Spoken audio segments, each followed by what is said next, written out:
See? Told you they'd be here. Xavier! Oh, and Shiori and Farina too! Ah, Hydro Archon above! If it isn't my darling camera operator and clapper loader! A very happy Fontinalia festival to you as well! I'm guessing you came back to celebrate with us? Yep. And help out too! Even though the last festival had some unexpected hiccups, making the film was still super fun.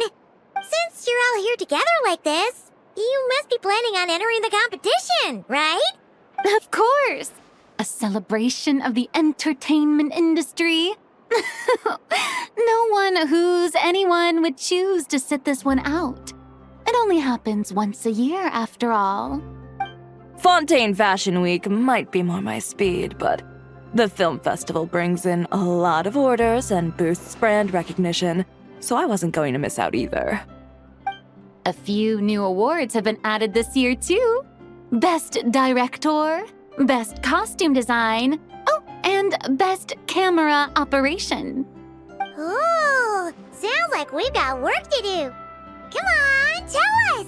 What's Musketeer Pictures film gonna be about? Oh, about that. What's wrong, Xavier? What's with that look? Oh, man, you weren't scammed by some shady investor again, were you?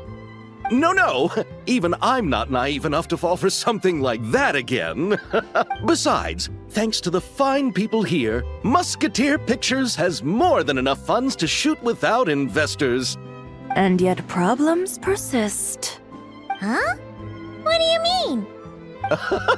Well, we were planning to replicate our past success and shoot a film based on a popular novel. But as we were holding auditions for the female lead earlier today, a striking young mademoiselle wandered in by accident. Her disposition was simply ethereal, the look in her eyes somewhat melancholic. Oh, I wish you could have been there. The awe I felt can scarcely be put to words. You had to be there, friend. No matter where she stood, it was as if her surroundings, even the air itself, turned into the perfect shot. Guess you found your lead actress, then? No, quite the opposite. My script is entirely unworthy of her. I fear it is. Nevertheless, I couldn't help but approach the mademoiselle to ask about her background and what brought her to Fontaine. What did she say? Sadly, she said her best friend was gone. After returning to her own homeland not too long ago, she decided to visit where her friend was from to remember them better. Oh, no wonder she looked sad. Yes, but that's when it struck me. Why not cast her as the lead in a film centered around her search for this old friend? Huh? You're gonna rewrite the whole script? But is there even enough time? Isn't the prep work super complicated? We might not finish. Think about the difficulties we faced with the two Musketeers. We had to start from scratch back then, too. I'd say we're ahead of the game this time. Guess so, but... Don't worry, Paimon. Shiori and I have evaluated the proposal, and we support Xavier's decision. I won't really need to start on the costumes until the cast is finalized, so it's not too much extra work for me. Oh, fair mademoiselles. How can I ever thank you? Finishing the script would be a start.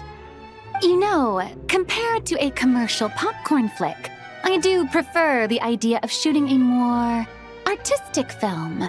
One that leaves a profound and lingering impact in the hearts of the audience. I agree. True trendsetters are the people who dare to go against the grain. Well, leave it to Director Farina to have a vision. Honestly, though, the artistic passion of everyone at Musketeer Pictures is inspiring. Anyway, now that we've heard so much about this lead actress, Paimon's gotta know who it is! Ah! Columbina! What are you doing here? Hello. I was just walking past when I heard you talking about me, so I came over. Huh? You know Miss Columbina? Of course! Wait a second. Does this mean Columbina is the actress who inspired the whole rewrite? Yeah. Hmm? Wait, so did you make the trip by yourself, Columbina? Yes. I mentioned how I wanted to visit other nations once things settled down in Notcry, remember? So I went to the curatorium to ask Never for advice. She told me about the film festival in Fontaine and said it might be fun to visit. I spoke to Lauma before I left too, and she thought it was a great idea to get out for a bit. It's just, I received quite different travel advice from the two of them. Oh? How so? Well, Lauma told me to go out and experience new things and make new friends. What a wonderful suggestion. That's how a trip should be. What about Nefer? She said, don't trust anyone and don't talk to strangers. Yep, that sounds like her. I can understand that too. It shows this Nefer cares about you a great deal, Miss Columbina. Yes, so I plan on combining their advice.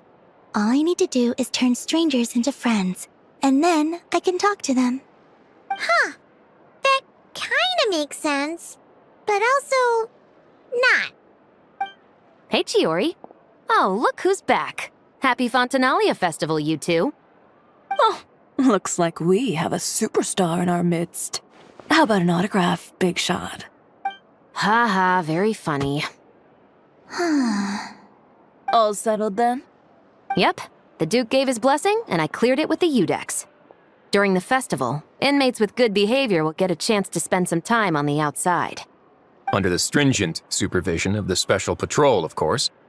Risley! It's been a while. Happy Fontinalia Festival!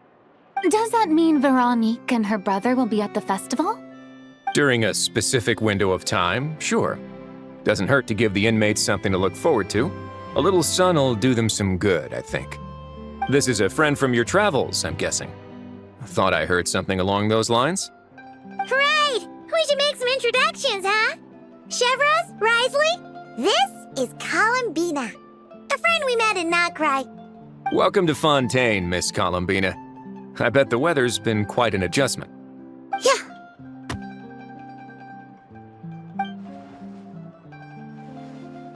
And not the good kind, I take it. No, I quite like it. It's a lot warmer than Notcry. Then what was the punch for?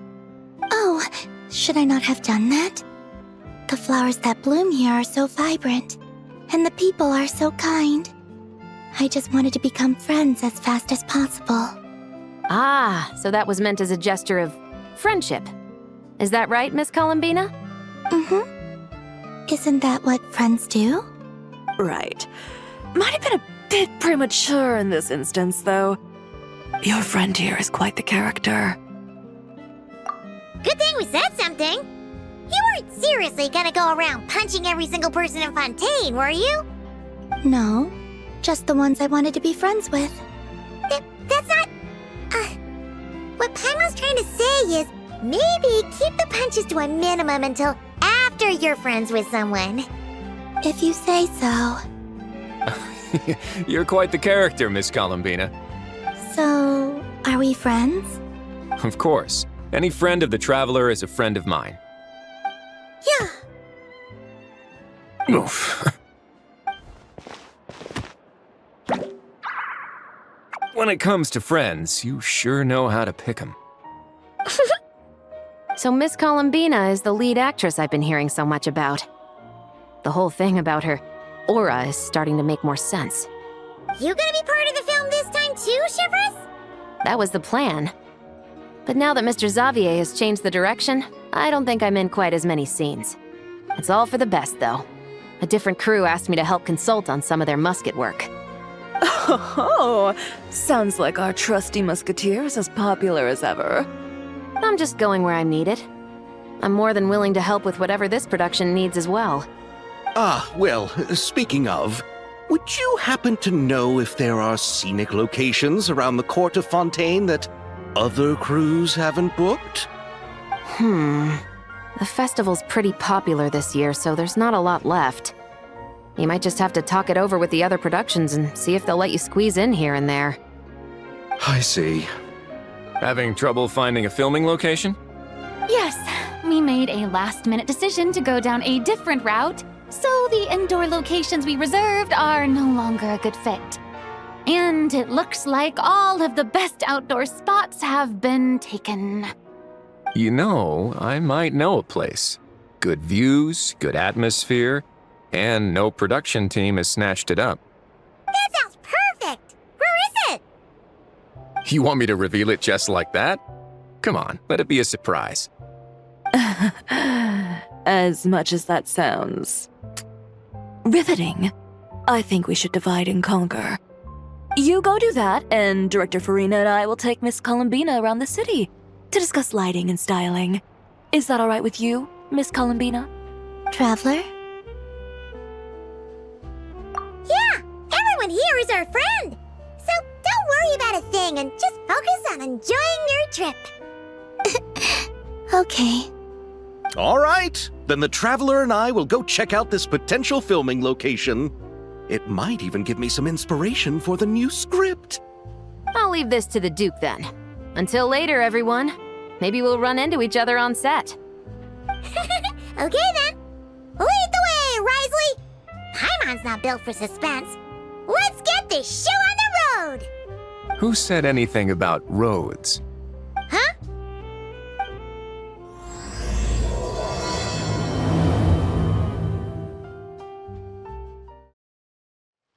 No way! You brought the winglet up to the surface? It'd make quite the grand backdrop for a film, don't you think? Paimon's more focused on the fact that this thing is supposed to be underwater, inside the fortress of Mirapede. True. And keeping up with the maintenance on a vessel this big is a lot of work. It takes a crazy amount of manpower just to keep it up and running. Oh, Paimon kind of thought it just sat there until you needed it. I wish it were that simple. The truth is the maintenance costs on this thing are substantial. So we decided to rent it out during the festival to earn some extra mora. Besides, the inmates are the ones who keep it in good shape. Seeing the fruits of their labor put to use is a good form of social rehabilitation for them. Huh, you've really thought this through. What you think, Xavier? Is this a good place to shoot? Ah, I've got it! Good messieurs and mesdemoiselles, I've got it! Gonna take that as a yes. The beginning is the hardest part, and the opening of this film has been eluding me, but now I know just how it should start. Glad to hear it. Thanks for bringing us here, Risley. Don't thank me just yet. This isn't quite a done deal. Huh? Not a done deal as in someone already rented it out? You said no other production teams had snatched it up. This person isn't affiliated with a production team. The rental fee was high enough to scare off plenty of other film crews, but she didn't blink. Made quite the generous offer, and didn't even attempt to haggle. Do you know what she plans to use it for? I'd like to at least have a rough idea before going in to negotiate. I didn't ask for the details, but I did see what looked like a fishing permit and a business license on her desk. My guess is she's planning on using it for some kind of restaurant or aquarium. A floating restaurant is sure to attract people, but an aquarium sounds cool too. The views from the ship make it a great spot for a date.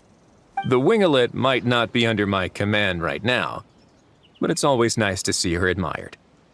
A film is sure to drum up some good publicity as well. I do hope we can work something out with the current captain. Well, guess we should head over and talk things out then. Best of luck. Wow!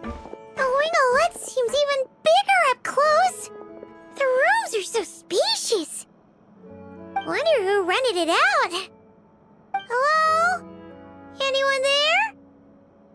Perhaps the captain had business to attend to elsewhere. But why rent such a massive boat just to have it sit here without even leaving so much as a note? Let's try again. Anyone there? Hello? Seriously? Right now? What is it gonna take to get some decent sleep around here? Is a nap too much to ask for? Ugh. Sorry, the aquarium's closed for the... Huh? See Lolly? Traveler! Paimon! Hold on. Oh, this is just great. How am I gonna go out dressed like this? Oh, what happened to my regular clothes?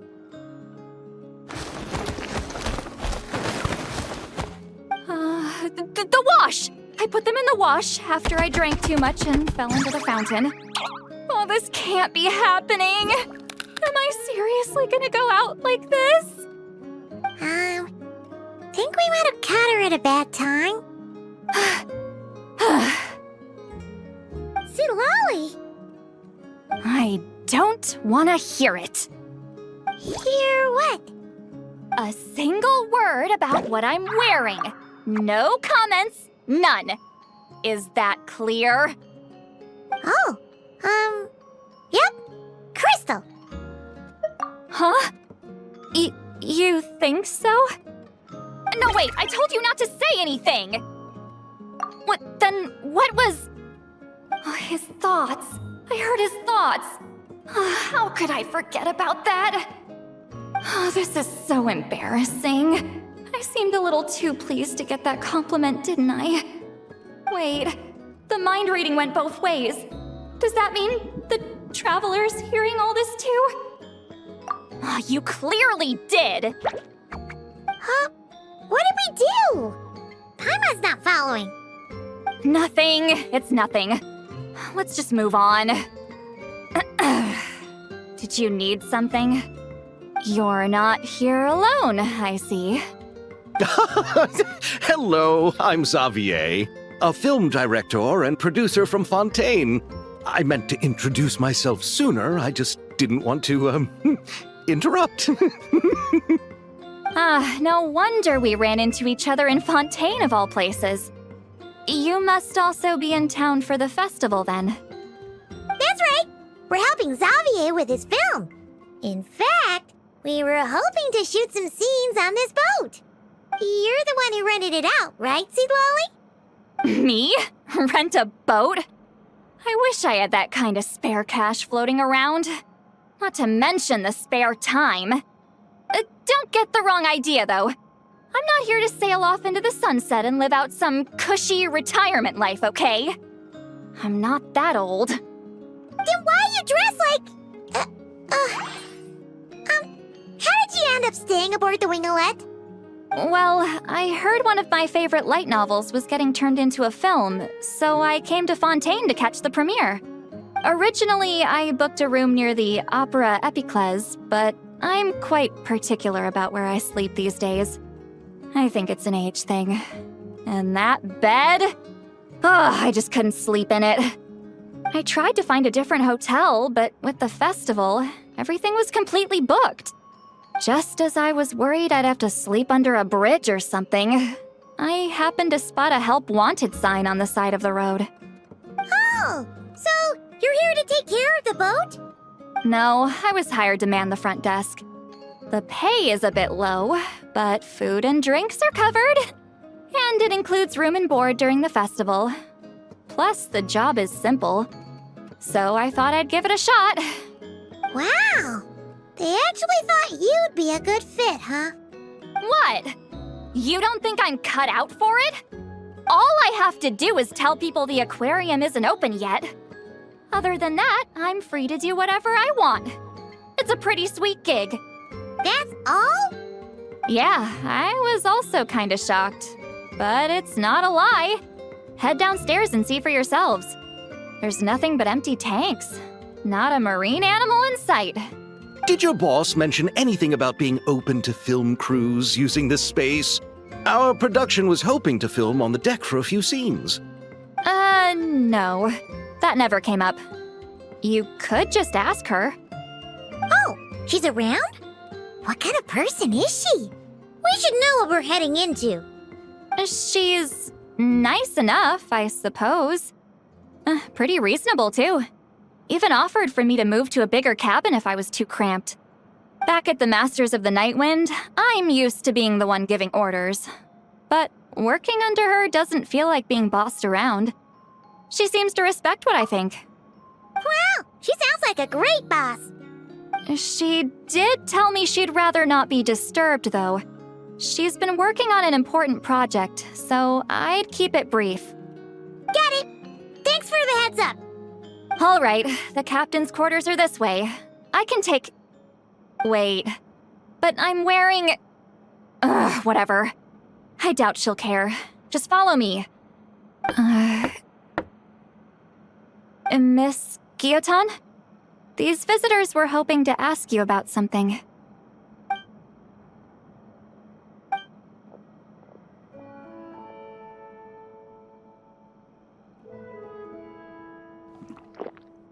I thought I said to limit the interruptions. Just tell them the aquarium is still...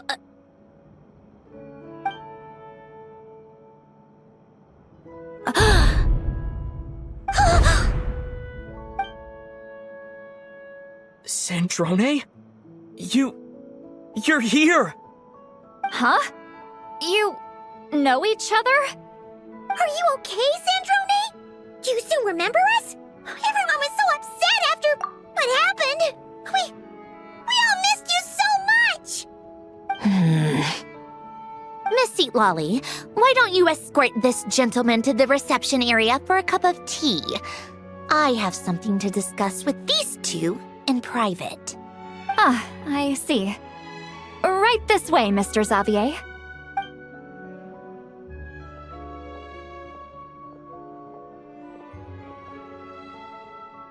Sandrone?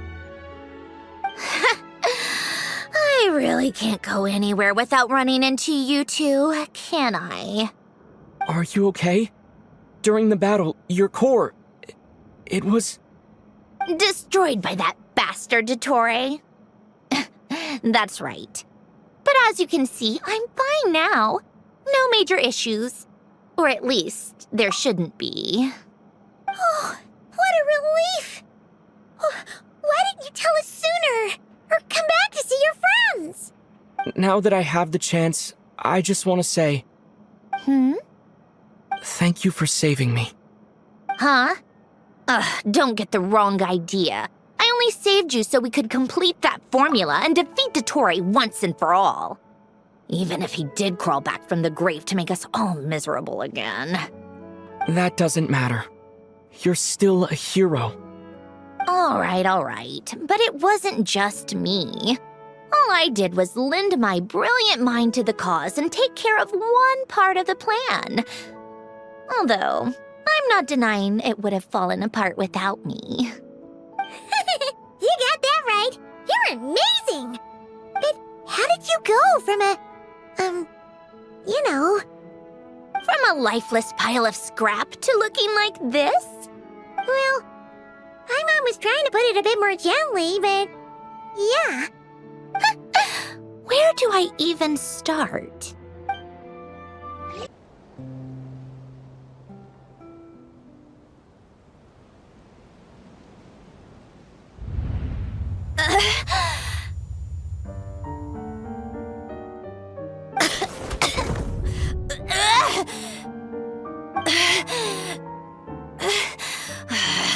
Curse it all! Where am I?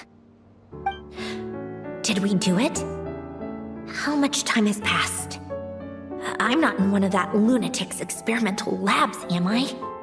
Wait, Fontanian decor. Books from the Research Institute. Phew. One thing at a time. Initiate self-diagnostics. Assess the extent of the damage. Cut power to compromised, non-essential components. Then reconstruct available action modules. Severe damage to the core. Dottore, you bastard. Polonia?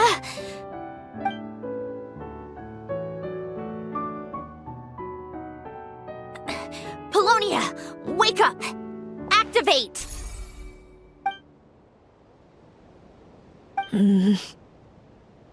You're in even worse shape than me. Internal gears and energy circuits are barely intact. Extreme damage to the core, just like me. Rebooting is off the table.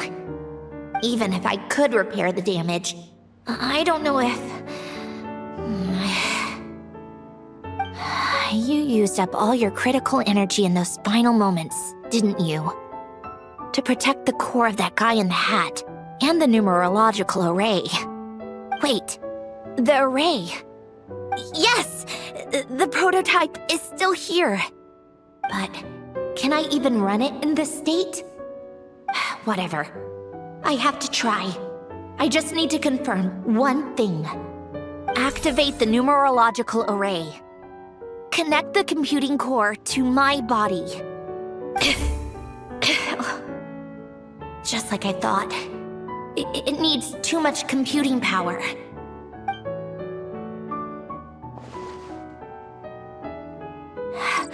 Cut off power supply to all functions except the thinking module. Please. I just need to ask one question. Initiate query regarding the 3 moon sisters. How many living moon goddesses are there in possession of the Trilunar Authority? 1. It worked. You did it, Columbina. You made it back. But how did I survive? The self-diagnostics showed damage severe enough to shut me down for good. What triggered the reboot? A built-in message? Only visible after a core reboot? The final gift. Alen! Were you the one who gave me the second chance? But why now? What activated it? What is that? A vision? Wait, no. It's a stellar linchpin? A stellar linchpin? What's that? You can think of it as a rare kind of vision. As for what causes one to manifest, well, that's still unknown. But in Snezhnaya, or in Afatui's research at least, it's believed to have some connection to the third descender. The third descender? We knew his remains were used to create the Gnosis, but this is the first we're hearing about a stellar linchpin. You knew about the remains? Right, of course. Look who I'm talking to. Yes, the Heavenly Principles used the remains of the third descender to create the 7 Gnosis as a means to consolidate the Archon system. Visions result from that same system, so extrapolating from there, it's clear that the manifestation of a vision is also, to some extent, related to the third descender. Still following? For those that wield them, visions serve as a means to channel elemental power. The same is true of stellar linchpins.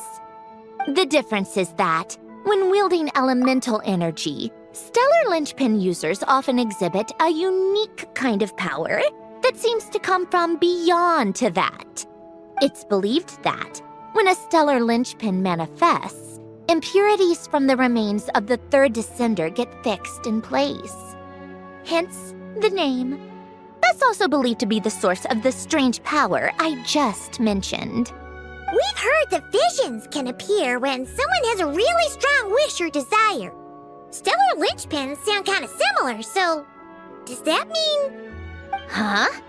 Oh, don't look at me like that. I've never had any grand wishes or aspirations. Just a list of things that drive me up the wall. So if you're asking why this thing appeared, I have no clue. All I know is that without it, the gift Alen left me, this built-in second chance, never would have triggered. The damage to my core was too severe. But thanks to the stellar linchpin's manifestation, it did trigger. And after my core rebooted, I was able to repair the damage to my body. Wait! Does that mean Polonia is... Yes. Unfortunately, Polonia is... beyond repair. Oh, we're so sorry to hear that. But you also mentioned something about a final gift? Yes. Alen often spoke to me about wishes and desires when he was alive. I suppose he thought there might come a day when I wished for something, and was willing to sacrifice my own life to fulfill it. So he left me a chance to start over. No, never. Alen once said I was his proudest masterpiece. That might sound boastful coming from me, but it's also an undeniable fact. After Alen died, I started studying how Polonia and I worked. Polonia is essentially a computational machine, so it wasn't difficult to figure out the mechanical principles there. But when it came to my own structure, that's when Alen, the Lord Artificer's true greatness, struck me once again. I attempted to imitate it when I created Catherine, but in the end, she turned out to be nothing more than a superficial replica. What? But his creation skill, Catherine, is super impressive. We were shocked when we first found out she was a puppet. No, she's nothing compared to what Alen was able to create. Some of the mechanical principles of my own core are still a complete mystery to me. Keeping that gift hidden wasn't even a challenge for him. Just a shame I had to waste it on fighting Dottore. I just couldn't stand the thought of him coming out on top. If you put it that way, the world owes me a whole lot then, doesn't it? Wait, but all this still doesn't explain what you're doing here. Risley said you rented the ship and even had some kind of fishing permit? That's because I'm trying to go back to the place Alen and I lived when he was alive. My former home, I suppose you could say. The second chance wasn't the only part of the gift. According to the message, Alen left me a few other things that are stored in the house we shared together. I'm hoping that whatever he left me can help fix certain anomalies in my rebooted core. And help me understand why I received a stellar linchpin in the first place. Okay, so go back then. What does that have to do with fishing? And to think I'm talking to the saviors of Fontaine. Did you forget that the water levels have been rising for centuries? I can't just go back to the place I used to live because now it's underwater. Oh, right. With the rising water levels and changes in terrain, it's not just a matter of finding where it is, but also clearing away any sediment or debris. But Fontaine law prohibits unauthorized individuals and organizations from excavating underwater ruins. A Melazine caught me the minute I even made an attempt. Why not apply for authorization then? And face the endless slog of Fontanian bureaucracy. No thanks. Besides, I'm a Fatui harbinger. The diplomatic implications alone would be enough to give the gestionnaires at the Palais Mermonia a headache. A fishing permit, on the other hand, isn't difficult to obtain at all. Minimal paperwork required, and under the name Guillotin, the application was a cinch. So you're exploiting a legal loophole? Am I? That underwater home belongs to me. If I happen to chance upon it while doing some fishing, what's the issue with that? Of course, I do have to catch some fish to put in the aquarium, just in case the gestionnaires come to check up on things. That's also the reason I hired someone to man the front desk. Huh? But isn't that kind of a waste? He went to all the trouble of getting a business license and rented out this giant ship, just for show? If you want to run an aquarium that bad, be my guest. Use the facilities however you want. I'm certainly not going to stop you. All I want is to go back home and see what other gifts Alain wanted me to inherit. Hold on. Enough about me. What are you two even doing here?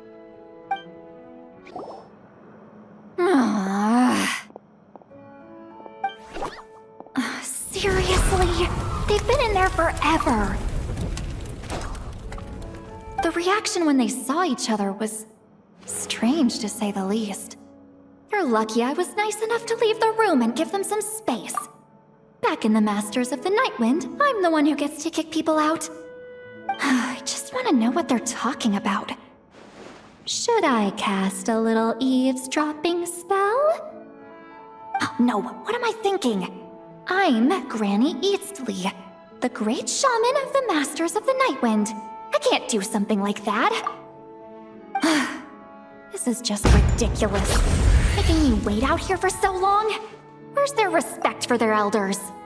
Oh, here they are. Were you back there arguing or something?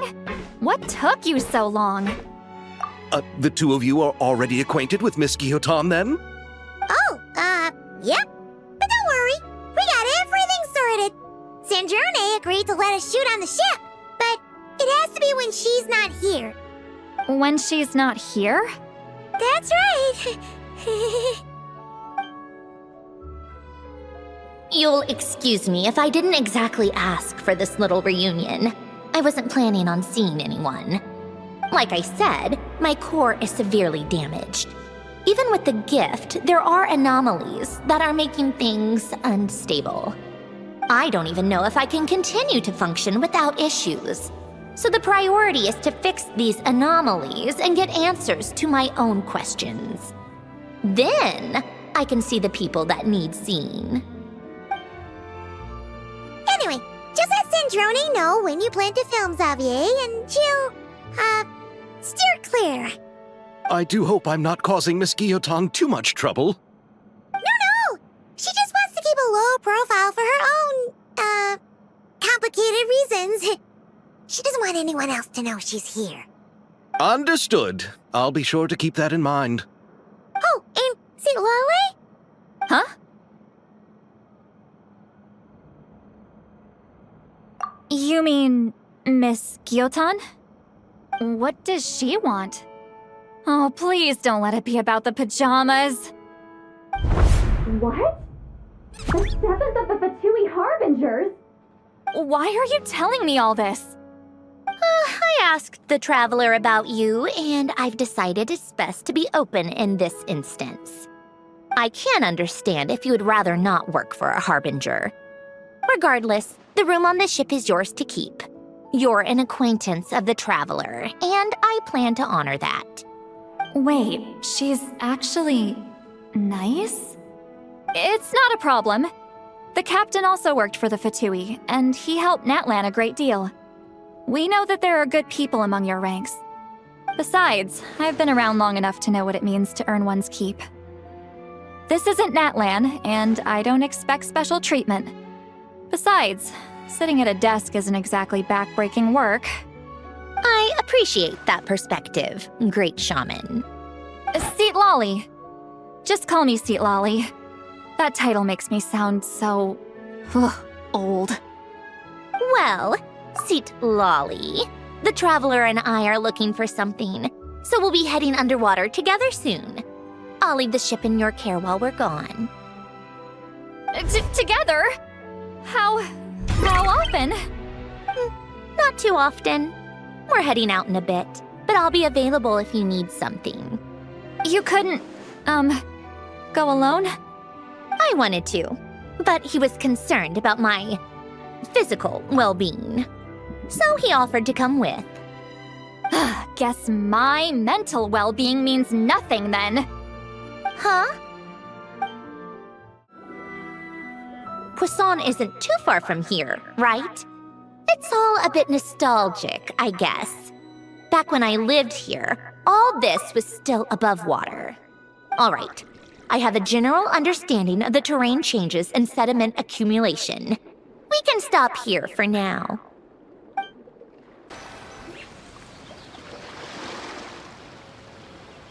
That went smoother than expected. I appreciate the help. No problem. You doing okay though, Syndrome? Seeing your home look nothing like you remember, that can't be easy. I'm fine. Times change. People change. That's the one thing you can actually count on. I made peace with that a long time ago. You should head back and put them in the aquarium tanks.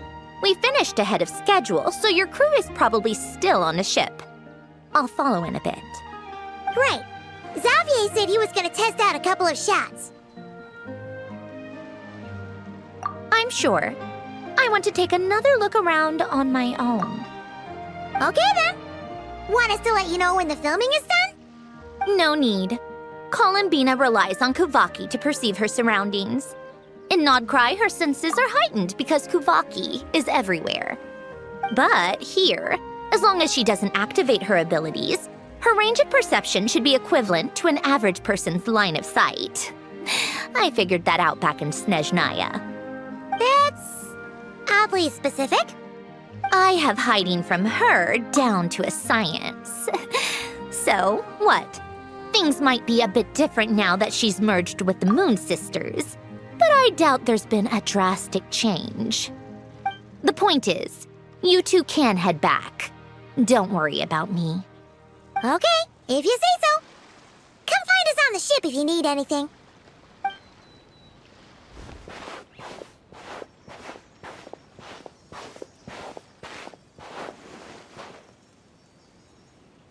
What did you leave for me, Elen? Did you know I would come back? Or did you make it so I would have to?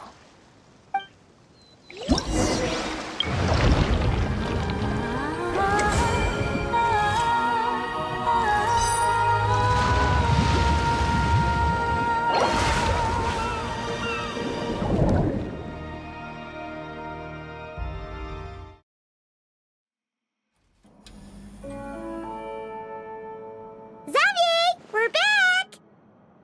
Shh! Quiet on set! They're filming over there. Oops, sorry.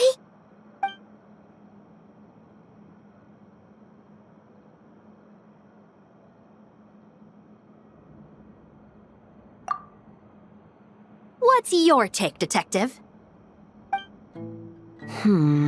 Bullet wound to the chest. Gunpowder residue on the clothes. The victim must have been shot at close range. You think it was someone they knew? Yes. It's possible the suspect arranged for them to meet at this very spot. A reasonable deduction. But you're overlooking a crucial clue. What? The victim's pocket watch is missing. And cut! I think we got it! Good work, everyone! Phew, finally. Acting was nerve-wracking for me when I first tried it too.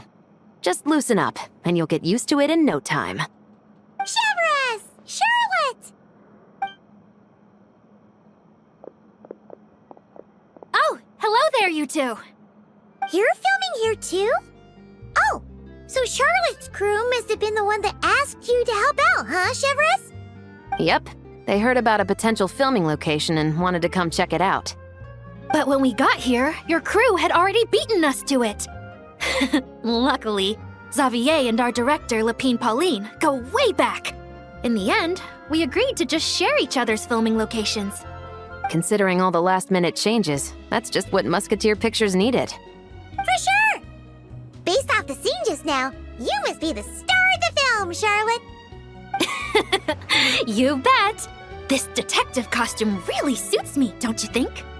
Oh, for sure. You're already right at home lurking in the shadows taking pictures of this and that. Add a notepad and you're practically method. Thanks, Miss Chiori. I appreciate the compliment. That didn't sound much like a compliment to Paimon. So this is a film set? It looks like a very happy place. This must all be quite new to you, Miss Columbina. Yes. I watched a few films with a friend once, but she thought there was no point if I wouldn't open my eyes. So she stopped inviting me. Looks like I missed out on a lot. True. But being an actor seems like a tough job. Huh? Most people would swap lives with an actor in a heartbeat. The lifestyle is so glamorous, and the pay is more than generous. But they have to act out lives that aren't their own, with the whole world watching on in judgment. If they don't do it justice, it must feel like they're letting people down. That's exactly how it feels. This young lady has quite the unique perspective. Well, that's true. But these actors are here because they want to be and they think it's fun. Most of them, at least. Not to mention, the film we're shooting is based entirely on you, Miss Columbina. You just need to be true to yourself. I don't have to pretend to be someone I'm not? Not at all. Authenticity is what we're after. For example, this first scene opens with you on the boat, sailing to your friend's homeland. You just need to think about that moment in the story and picture how you would feel. Oh, okay. We're all here? Wonderful! Let's head to the deck and get shooting. Oh, and this is for you, dear Paimon, your clapperboard. Whoa! Is this the same one Paimon used for the Two Musketeers? The very same. I saved it just for you. Thanks, Xavier! Feels like being reunited with an old friend. Of course! That said, I have a different job in mind for you this time, traveler. Our film is focusing on a single protagonist, so conveying the subtle changes in her state of mind is of the utmost importance. In addition to the actor's own performance, another way we can convey that is through lighting. Huh? But there's already a lighting specialist, isn't there? Yes, but it's clear the traveler and Miss Columbina share a deep bond. You might have a better chance of understanding her frame of mind in certain scenes. Oh, that makes sense. So, what do you say? Willing to take on the role of lighting specialist? It's settled! I leave the job of translating our leading lady's inner thoughts in your capable hands. All right, without any further ado, it's time for production on our film, A Homecoming, to officially begin! Turning it over to you once again, Director Farina. All right. Positions, everyone. Camera operator, clapper loader, get set up. Let me know when lighting is good to go.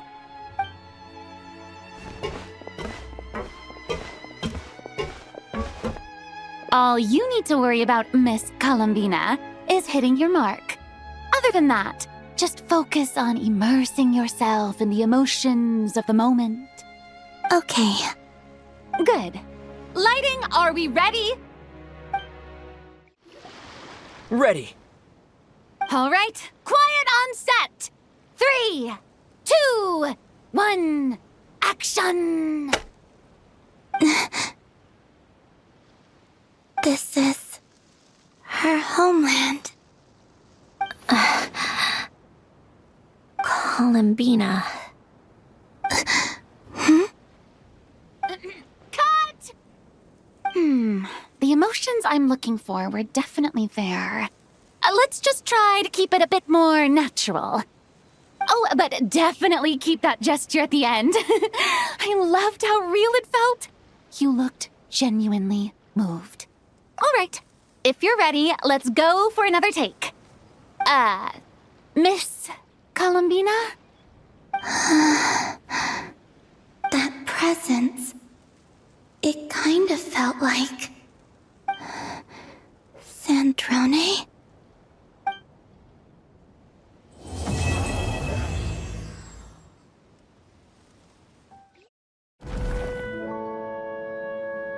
Ah, you're here. We should get going then. Xavier and the others should be filming soon. How's it going? Have you managed to figure out the location of your home yet? I've narrowed down a few potential locations. We just need to take a sample from each one. Once the equipment analyzes them, we should know the exact location and where to find the entrance. Great! We should get started then.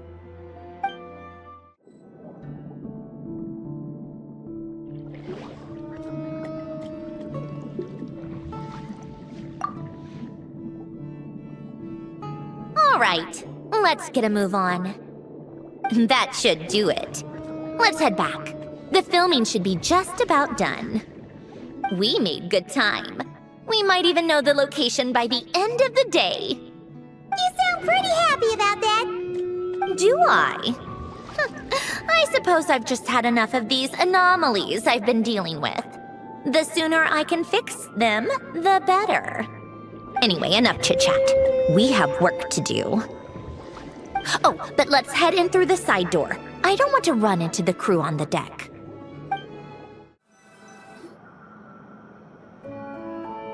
All right, now we just need to wait for the results. Since we have some time to kill, I suppose I might as well see how this aquarium of yours is coming along. You seemed quite enthusiastic about it, after all. It's really coming together.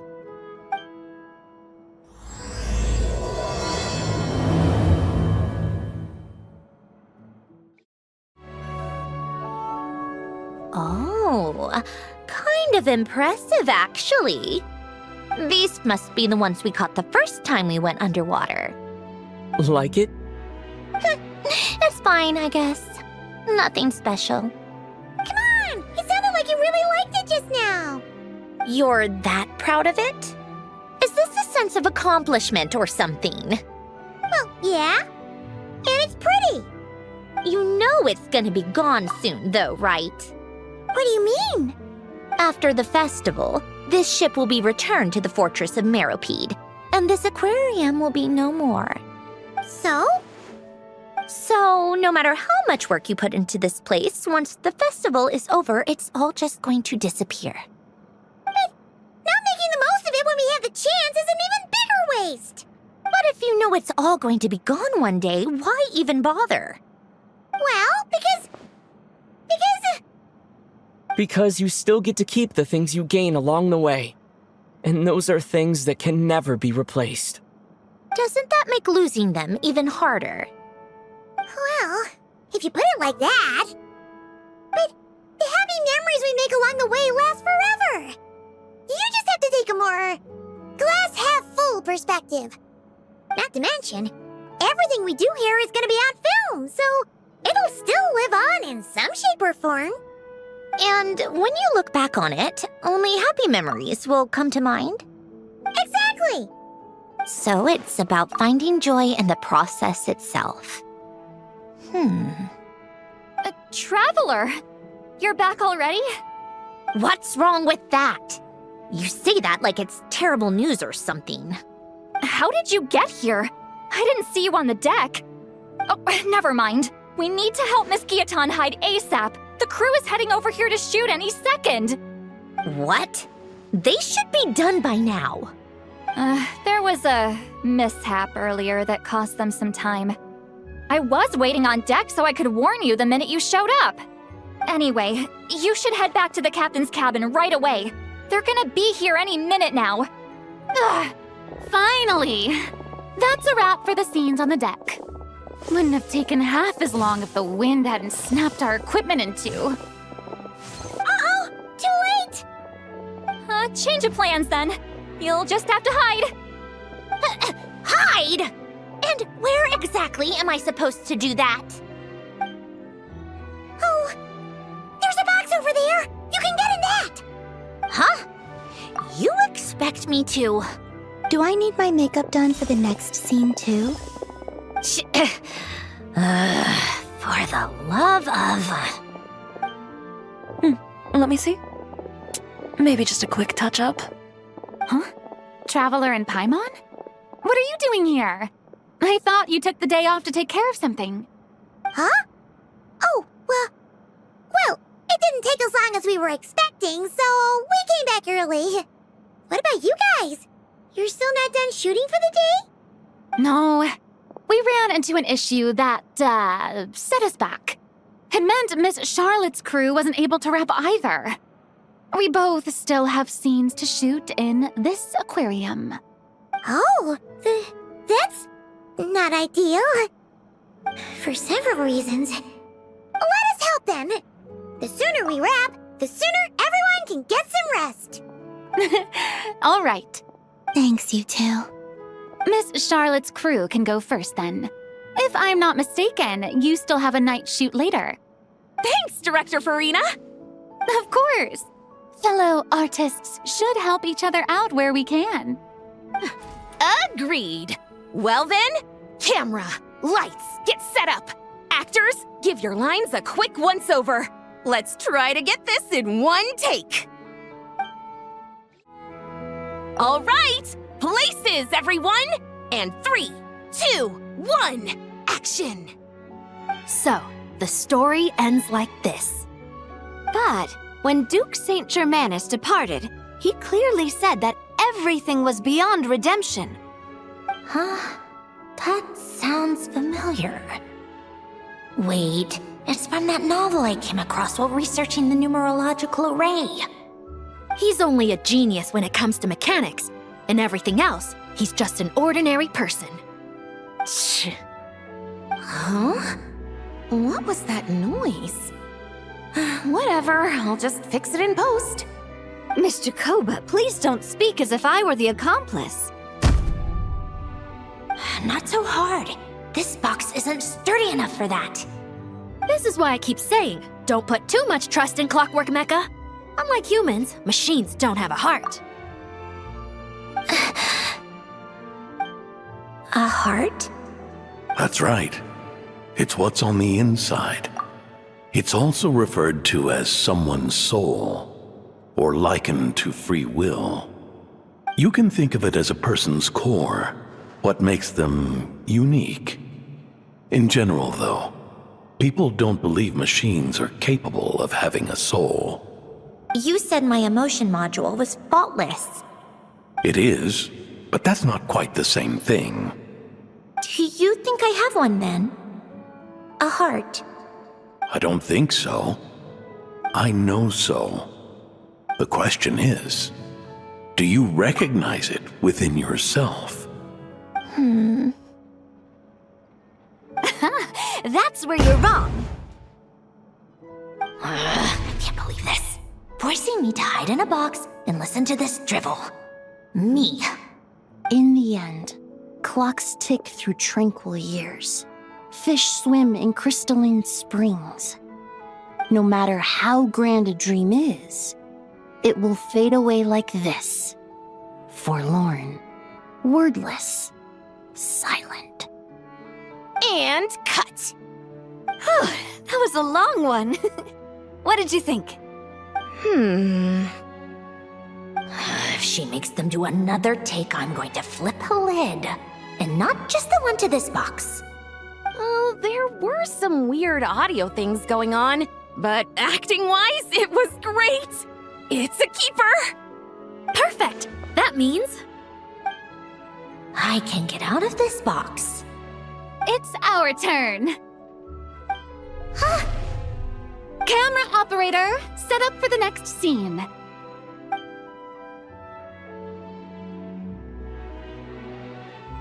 In this one, our protagonist peruses an aquarium in a foreign land and gets swept up in memories of her friend. So, in terms of lighting, that's the vibe we're going for. Got that? Shoot. Paimon thought there'd be a break and Zandroni could slip away. What are we gonna do now? break a leg. Yep, we're headed off to shoot our next scene.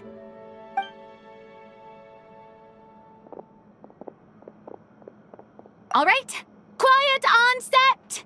We're about to start rolling. Ready, Miss Columbina? Miss Columbina? I think she would like this. Quick, we should roll on this. It doesn't forage with the others, or prey upon its smaller kin.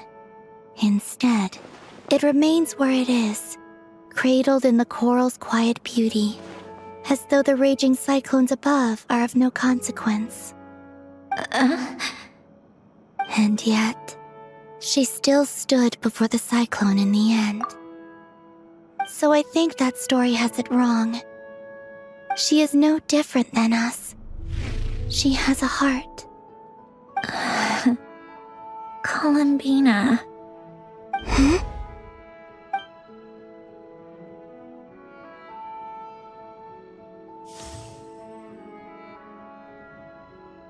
Uh-oh, is she onto us?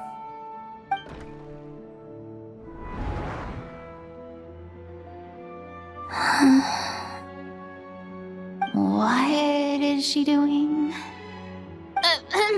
Cut! You okay, Columbina?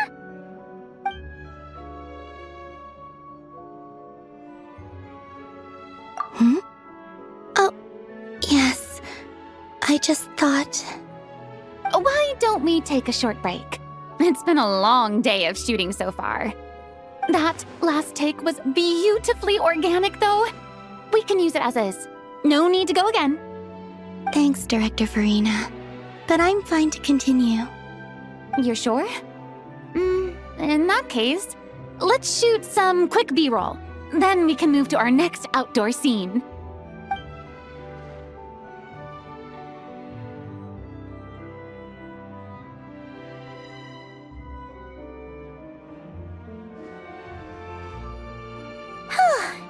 We're in the clear this time.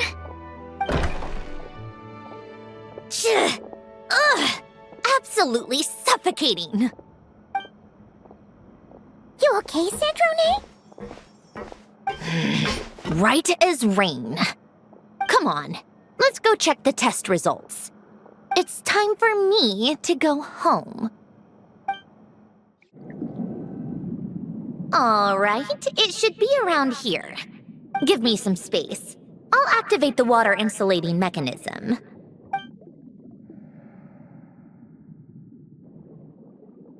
The what?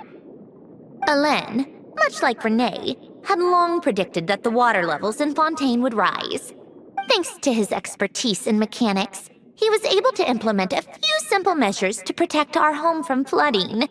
I told him there was no need, that I would just move when the water rose too high. But it would seem he knew a day like this would come.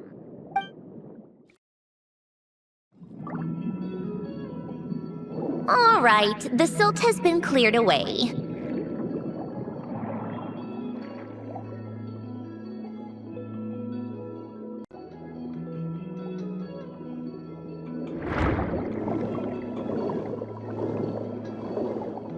Go activate the mechanism for the first sluice gate. That will fill the empty middle chamber with water.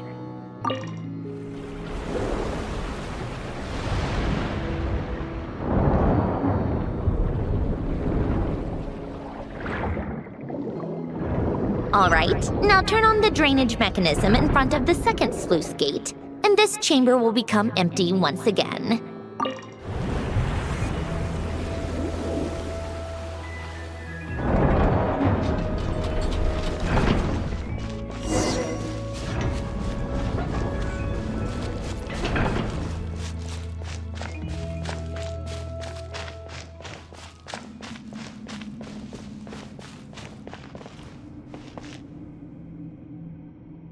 So, this is where you used to live? It's beautiful! There's even a garden! Back when I lived here, it was my job to tend to the potted plants and flower beds.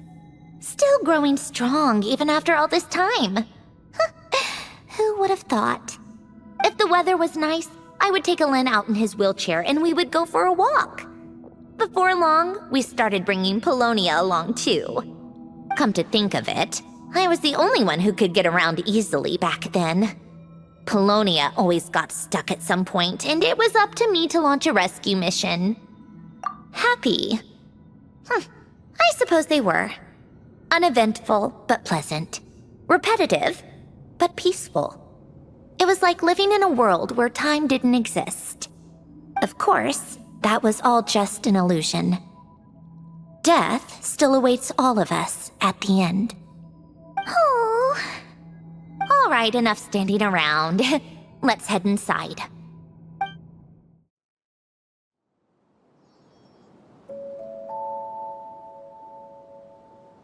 Yep, this place is exactly how I left it. Nothing has changed. What is it? Huh? How did you get... Oh, Arlecchino gave it to you, didn't she? And you read the whole thing. Just so you know, a lot of that was written a long time ago. At that very desk, to be exact. Anyway, since you've already read it, you should just hold on to it. I can always start a new one. Well, feel free to look around. I'm going to start looking for the gift Elen mentioned. Oh, but be careful with the stuff around here. I'm not saying you can't touch anything. Just try not to choke on the dust. Old notes.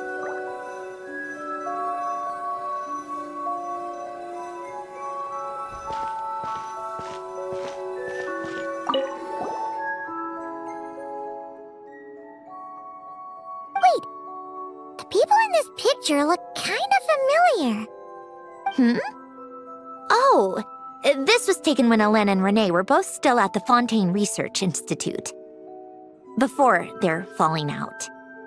In his later years, Elen would often sit by the fireplace and stare at this picture, wearing an expression somewhere between guilt and longing. He said he sometimes regretted not helping his friend when he needed it most, even if just to stop him.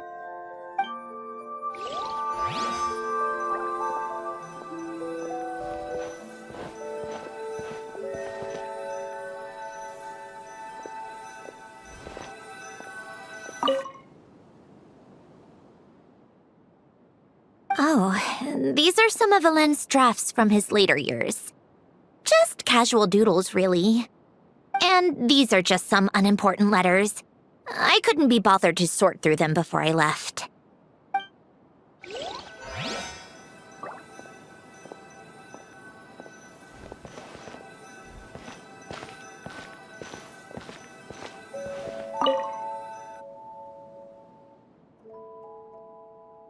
Oh, I played with these when I was little. During the first few months after I was created, I mean. At first, Elen and I would play together, but it didn't take long for me to become unbeatable. So, Polonia and I played together instead. Yeah, these don't look like Paimon's kind of games. Logic and math puzzles? Those happen to be my specialty. It's been so long. What do you say? Should we play a few rounds? Let's go with this one. The gears on the left are stacked from largest to smallest. The goal is to move them to the other side in the fewest number of moves. Just remember, you can't stack a bigger gear on top of a smaller one.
Looks like it took you a few extra moves. My first attempt was the same. You'll get better with practice. Well, what did you think of the game? You showed quite a bit of promise, too. We should do this again sometime. There are other puzzles we could try.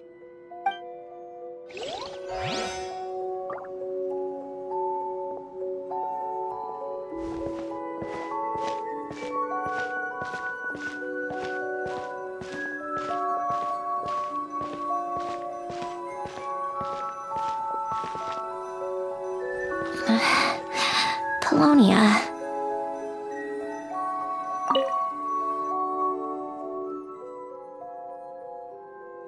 This was Elend's workbench.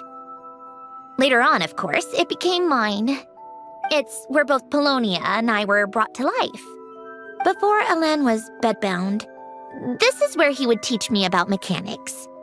I would sit and listen, chiming in with questions here and there. Later on, when he got too sick, I took over and would work on Polonia here. Wow!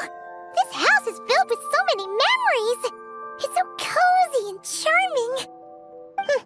You should have seen it in its prime, when people actually lived here. A lit fireplace, a steaming cup of coffee.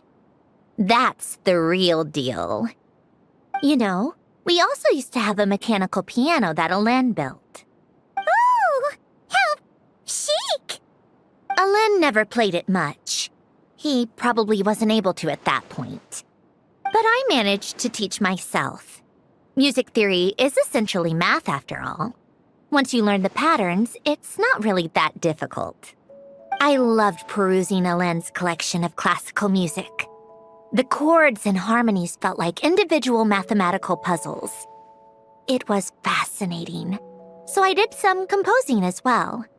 But as Elend continued to deteriorate, even the sound of music began to grate on his nerves. So I got rid of the piano. Aww.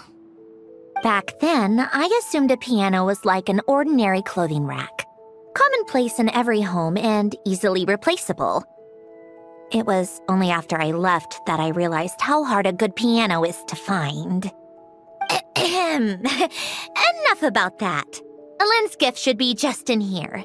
The only things undisturbed before I left were a few of his personal belongings.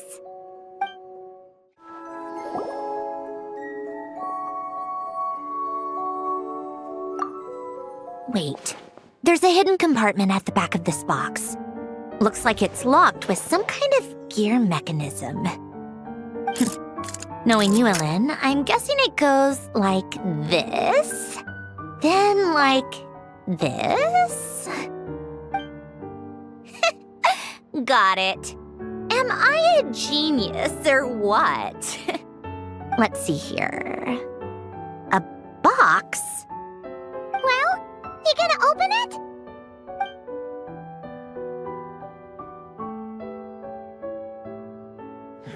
It's heavier than I was expecting.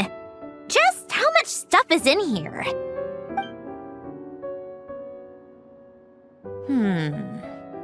A letter? And a bunch of junk underneath it. None of it seems that important. Wait a second. This should be it. A cube? It's a multidimensional algorithmic core. Elend would use it to store information. Only Polonia and I have access. All right, I'll start looking into the core and the letter. Feel free to go through the rest of the stuff and see if there's anything useful.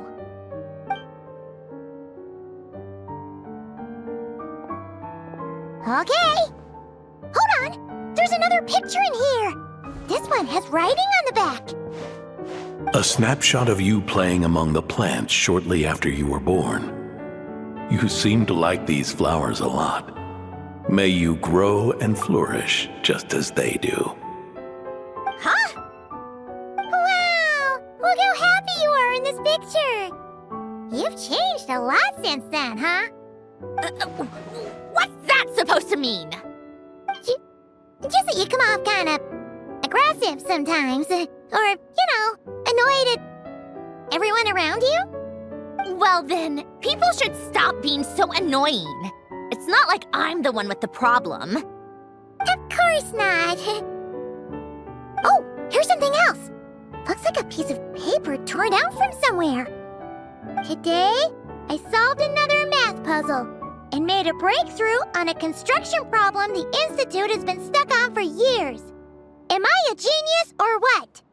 No, wait, that's From now on, I should have people address me as Her Highness the Clockwork Princess, unraveler of all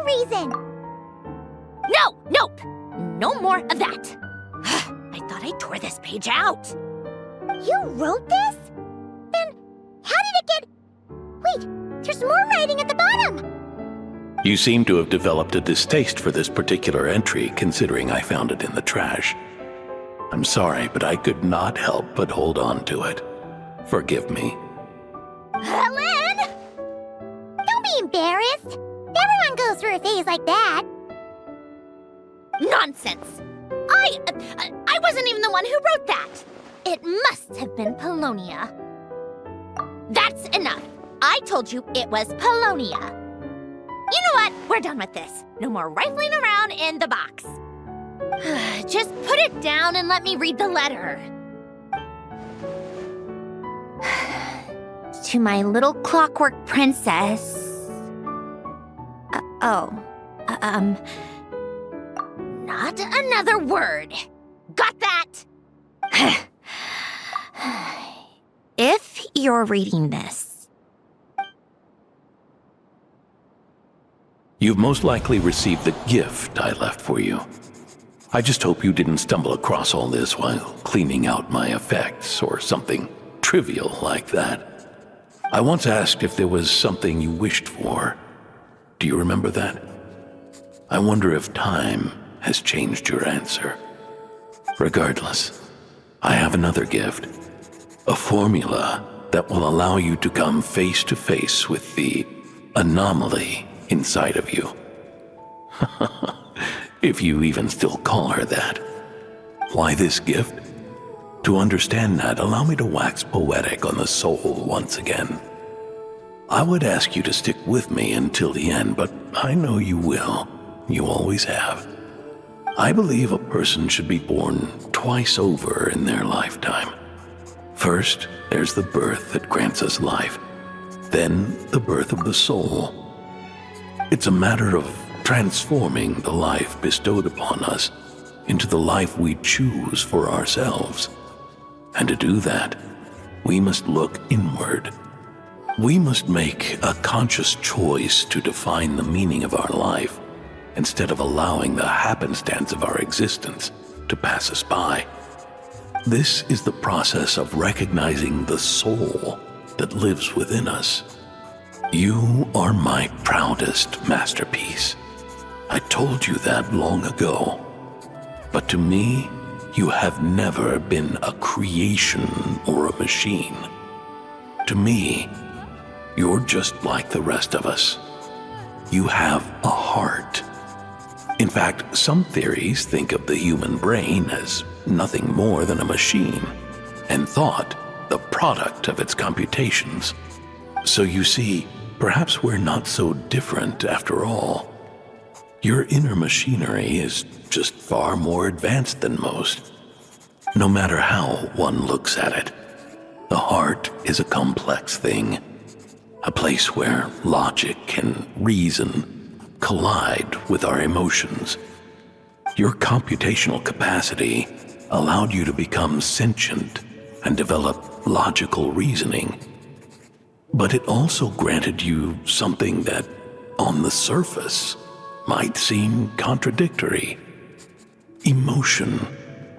Emotions and logic often clash with each other, and those instances of discord can accumulate over time. That is the source of what you refer to as the anomalies within you. As you told me once, you've always known what you don't want. Yet you've never wished for anything in particular. Similar to how a blind person can feel when a part of their body is in pain without being able to fully visualize its form, such is your relationship with your soul. So, what I leave you now is this: a formula that will allow you to see the shape of your soul. For if you want to protect your heart, you must first be able to recognize it within yourself. of course. Whether you use it is entirely up to you. You are, and always have been, free to do as you wish. Regardless, whether by my formula or some other means, I trust you will know your heart one day. You always were a fast learner. And the smartest person I've ever known. Ellen. Oh. I'm fine. I've already figured out how this formula works. Let's get out of here and then we can use it. You made up your mind already? You're gonna do it? Why wouldn't I? Resolving the anomalies within my core is the reason I came here in the first place. No, I can do this on my own. But, do you want to watch? What do you mean? I already know what anomaly I need to resolve. Like Alen said, she's an amalgamation of all the times my logic algorithms have clashed with my emotions. And by resolve, you mean that literally, or...? Yes. But if you, let us in like that, wouldn't that mean letting us see a bunch of your, inner thoughts and secrets? If what Alen said is true, then I'm about to be, born anew, or whatever. This is your chance to be lucky enough to witness it. Besides, you already read my whole diary. When it comes to keeping my innermost thoughts to myself, well, I think that ship has sailed. You're really sure about this? How many times do I have to say it? I finally let you in as, friends, and you want to question it. I'm not gonna offer a second time. Enough with the mushy stuff. Just follow me.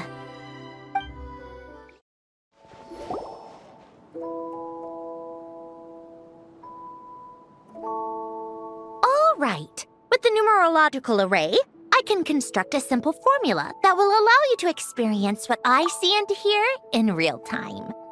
Oh, just like St. Lolly's scent-sharing technique. Been there, done that. Sounds like that shaman has some tricks up her sleeve. The arcane and the mathematical are both fundamental laws of this world. Being able to achieve a similar result through both isn't surprising. Anyway, let's get this show on the road. But no comments from the peanut gallery, okay? I know I offered, but I still don't want any interruptions.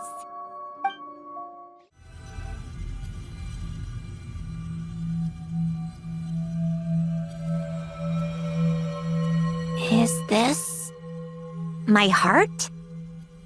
No, it's probably just the result of Alen's formula. A space dedicated to resolving anomalies. Huh. But it looks like the walls are all... mirrors? You made it. About time. Is that me? From the past? You just spoke of anomalies. Well, here I am. What happens when emotion contradicts reason? Shall we sit down and talk?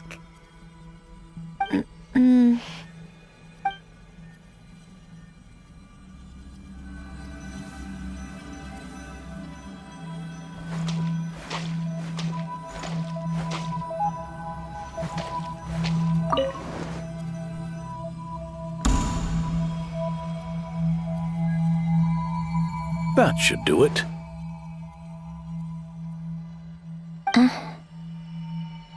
Hello? My name is Alain Guillotin. Can you hear me? Brings back memories, doesn't it? The time we spent here. Here. I want you to have this. A notebook? You can use it to write things down. I don't need to write things down. I have unlimited memory. Even so, some things are more important than others, right? You can use it to write about the things that matter. So you wish me to carry out a basic priority sorting operation? I suppose you can think of it like that for now. But journaling is also an act of finding oneself.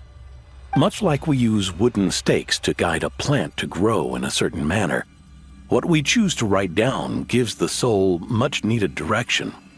In the act of choosing what to forget and what to hold on to, we decide what kind of person we want to become. I don't understand. Like I said earlier, I don't need something like this. This is where we were born, where our life began.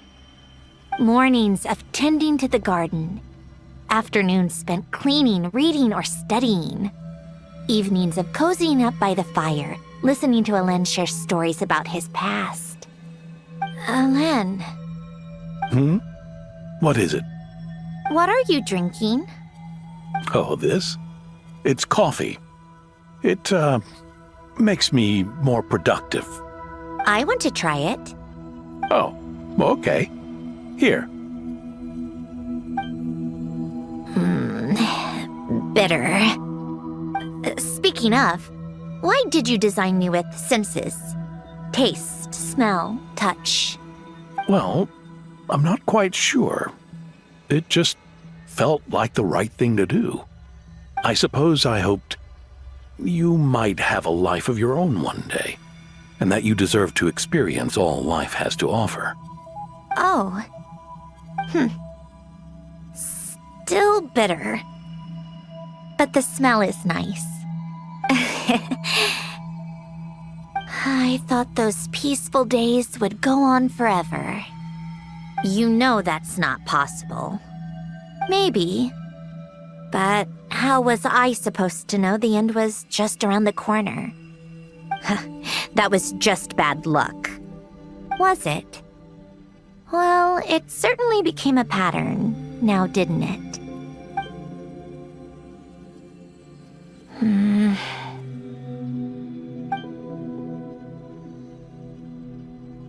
Over time, one of the habits we picked up from Alen was a love of coffee. We even took to hosting tea parties.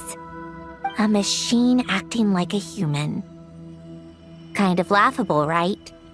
I suppose that's just what I'm used to. Yeah, that's just what we're used to. Hey, this place isn't half bad. Great spot for a party. More and more people seem to be showing up to my tea parties uninvited. Anyone care to explain? Can you blame me? I saw Columbina leading Capitano somewhere, and I had to see what that was about. I had simply asked Columbina where I might find Arlecchino. I have business to discuss with her, and Columbina suggested looking here. Tartaglia and I were unaware that this was a private gathering. Apologies for the intrusion. It won't be for long. Whatever. Just add it to the list of annoying things that have happened today. What's one more? Since you're here, you might as well stay for a cup of tea. See? Told you she wouldn't mind. Much obliged, Sandrone. Well, look who we have here. Good thing I brought extra desserts. This has turned into quite the occasion. Capitano, I was just about to go find you. Pardon the intrusion. Rest assured, I won't sully your gathering with talk of work. We can have our discussion later. Spoken like a true gentleman. A certain unmannered 11th seat could learn a thing or two. You know, you really should start being nicer to me, Rosaline. Or I might just snatch that 8th seat right out from under you. I'd like to see you try.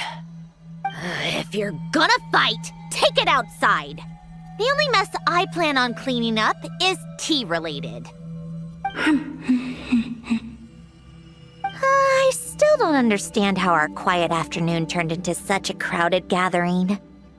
One by one, people just kept barging in. And then, one by one, they left without a word. Yeah, pretty annoying, huh?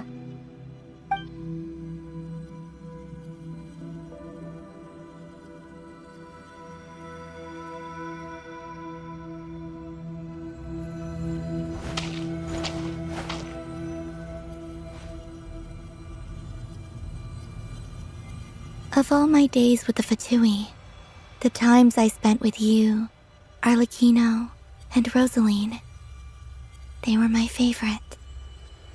Goodbye, Sandrone.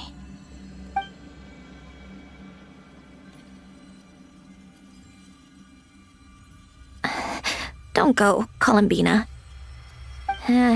We should have just said that. Why didn't we?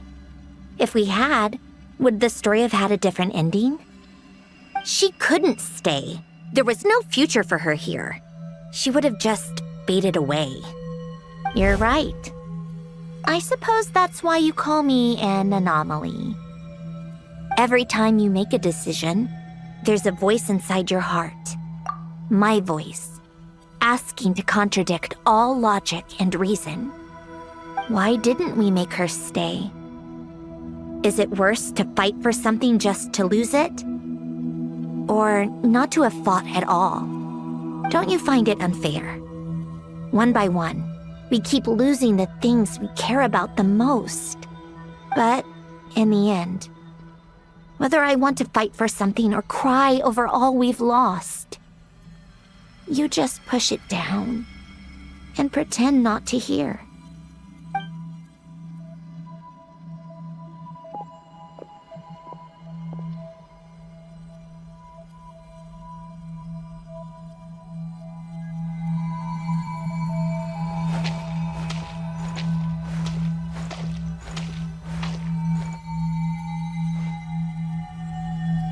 And now, even Polonia, the other half of Elend's legacy, the last remaining member of our family.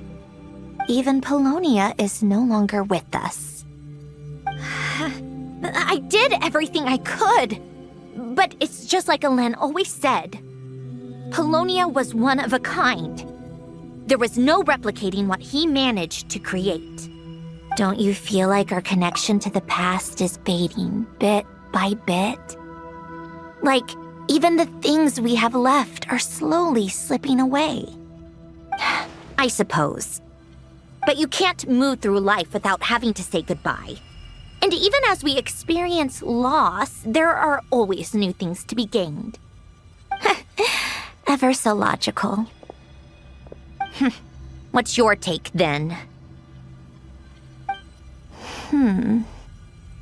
It feels like the more I care about something, the faster the world takes it away. It sounds so stupid, but I can't help it. That's the hand life has dealt me time and time again. Why even fight for something that's just going to be lost in the end? Better to never have had it at all. Better if it would all just disappear. Dark, I know. But the heart wants what it wants. Maybe the stellar linchpin appeared because of me. Because of what I wish for. I don't think so. Yeah, probably not. What an anomaly wants goes against all logic and reason after all. Well, go ahead and do what you came for. You're here to resolve the anomaly, aren't you? Yes. What's it gonna be? Keeping me imprisoned here like before? Or eliminating me entirely, like debugging a code? That might actually be a mercy. I don't care. I just don't want to experience the pain of loss ever again. Go ahead. I'm ready.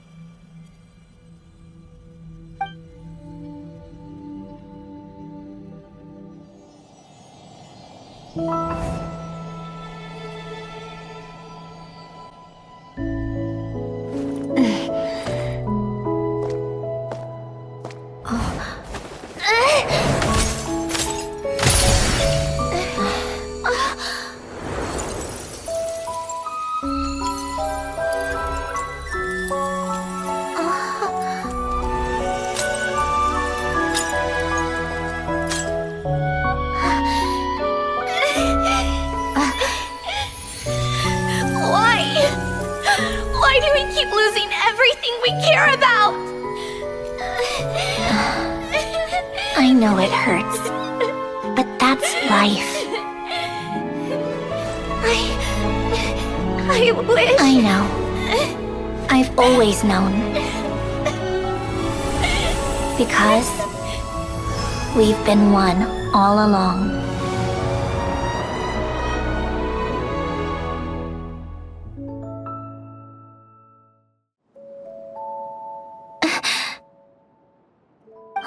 Cendrone! I'm fine. It's okay to cry, you know. Cry? You've gotta be kidding me. Save the comforting for someone who needs it, Paimon. The emotional side of my core algorithm. My emotion module has always been fully developed and operational. Elen tried to tell me that too. I've just chosen to ignore her voice all this time. I suppose. Come to think of it, it's kind of like the aquarium on the ship. The aquarium? The old me took one look at it and saw something I would inevitably lose. So I stopped putting in the effort. Then, one by one, the fish all swam away, and the place became even more bleak and depressing. Pretty pathetic, right? Don't say that! A lot of people would feel the same. It just shows how much you care about what you have. Now? After seeing what you've done with the aquarium, I have to admit, I think it's beautiful. It's like you said, we get to keep the things we gain along the way.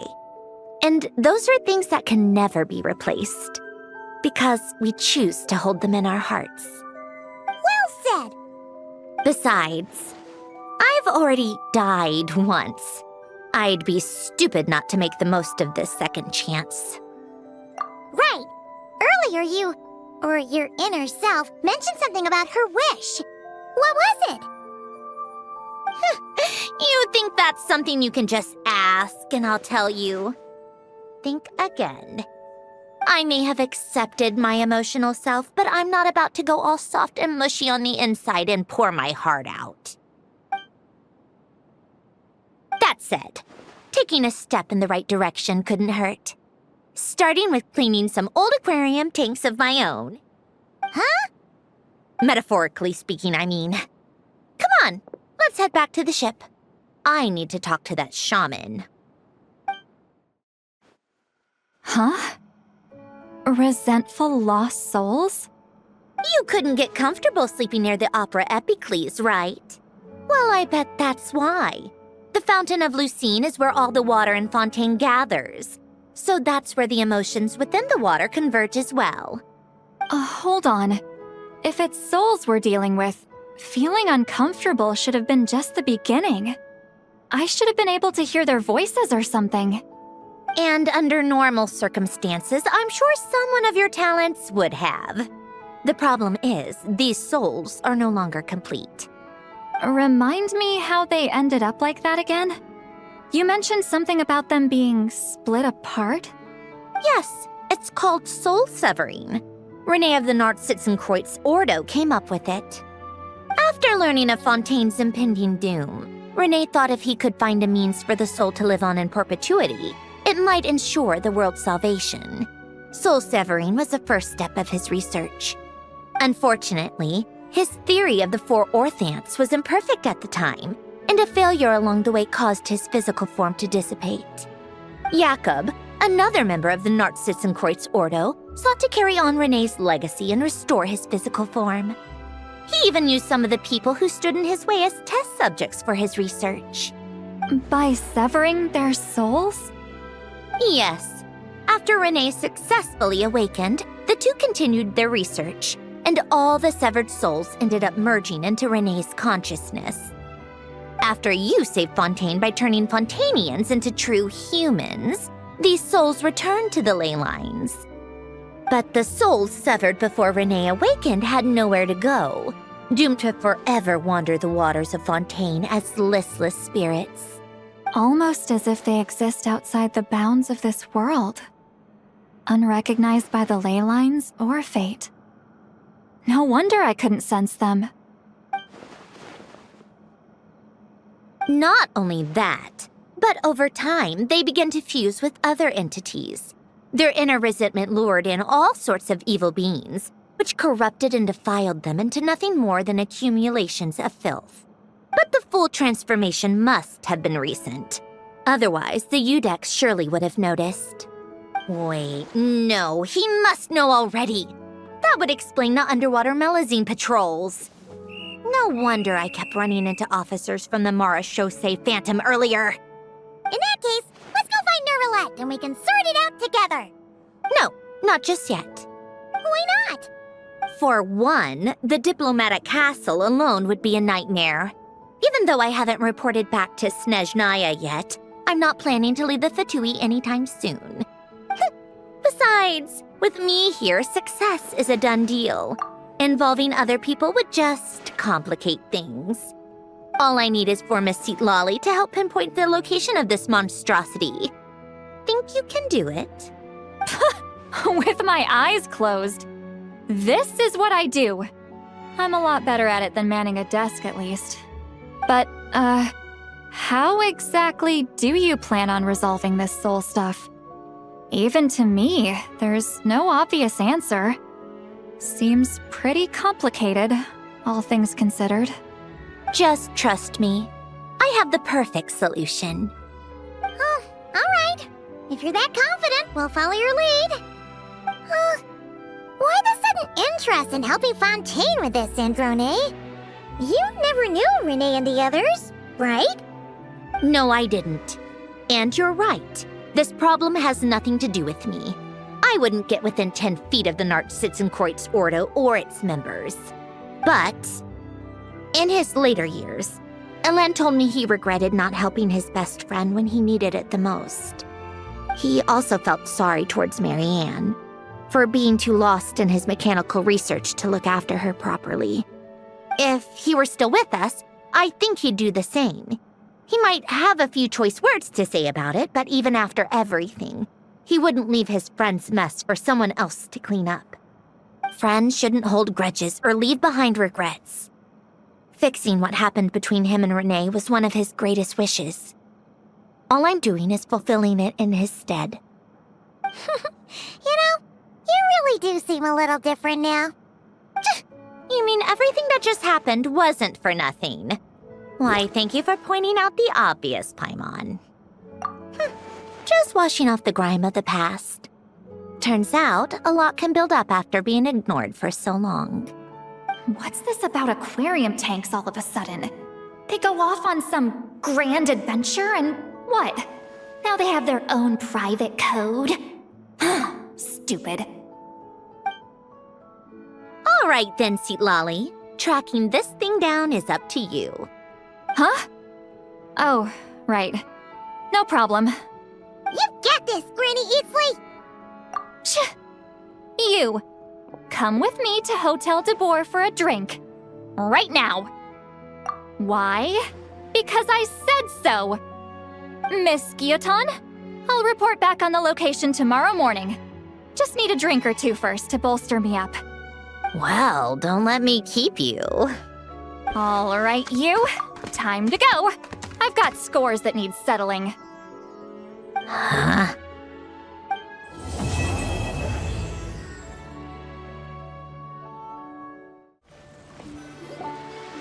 Citlali sure drank a lot last night, huh? Wonder if she's even awake.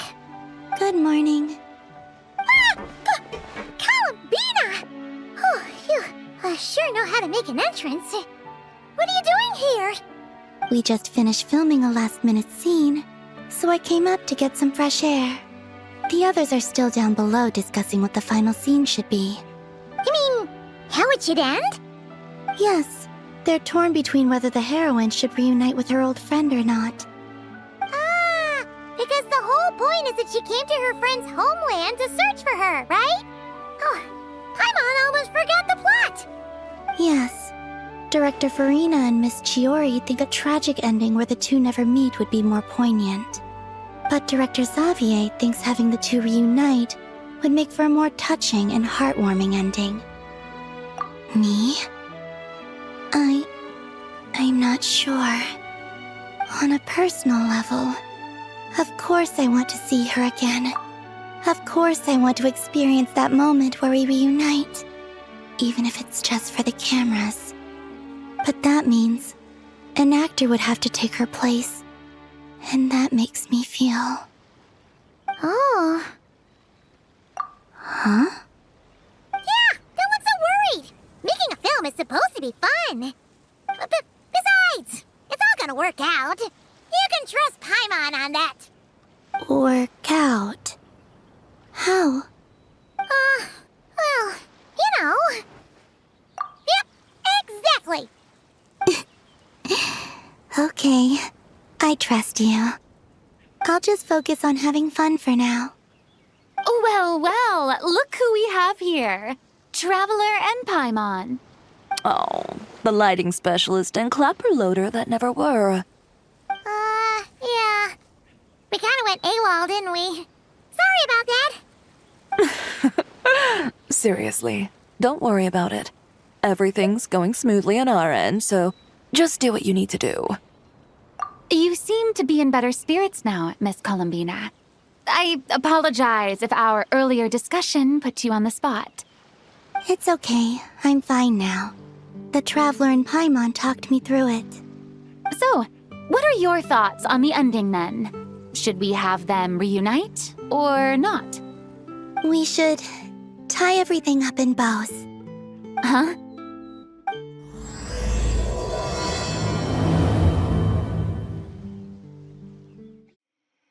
Lolly, we're here! Oh, right on time. Well, yeah. We weren't the ones who drank our weight in alcohol yesterday. What? Are you suggesting Granny can't handle her liquor? It takes a lot more than that to get me drunk. Really? 'Cause, you stopped making sense after a while. Did I? Huh. News to me. I didn't say anything too crazy, I hope. Let's see. You spent half an hour bad-mouthing Auroron, half an hour complaining about work, an hour talking about light novels, and, Paimon kind of fell asleep after that. Are they gone? Oh, the crew? Yeah, we bumped into them on the deck, but they just left. Wait, but now that everything with your core is sorted out, what's stopping you from seeing Columbina? She misses you a lot. I just want to deal with this mess first. Besides, this is a perfect chance to make her jump for once. I have to plan it out more. But enough about that. Were you able to pinpoint the location of our target? Of course! When Granny Eatsley promises something, she delivers. Great, let's see. Morte region. Wait, this is the Tower of Gestalt. The place the souls were severed. Is that the source of the resentment? Or is it the Narzizenkreuz Ordo in general? Let me come with.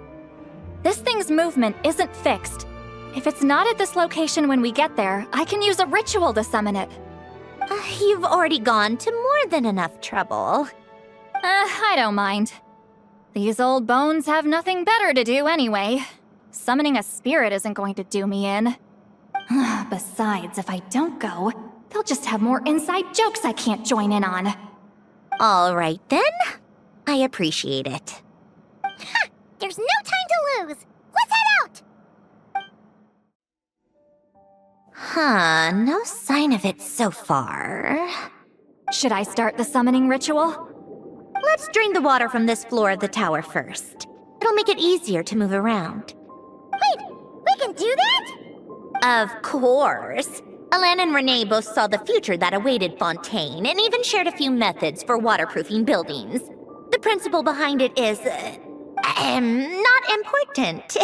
Just unlock the mechanisms in the order I tell you.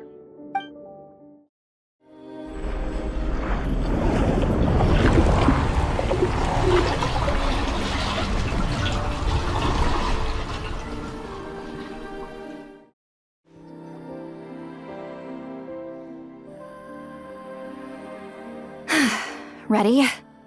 Yeah, when this thing appears, I'll try talking to the souls inside. But more than likely, they've already been driven to madness. If communication fails, we'll have a battle on our hands. In that case, Paimon better find a hiding spot. If a fight does break out, I should be the one to deliver the final blow. Trust me on that. Understood. All right, I need quiet.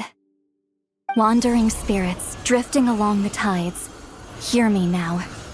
Broken souls, silenced, torn apart, and forsaken. Follow the traces of the past and return to us. Let resentment recognize resentment. Let vile entities be drawn together. And in this place, take form once more.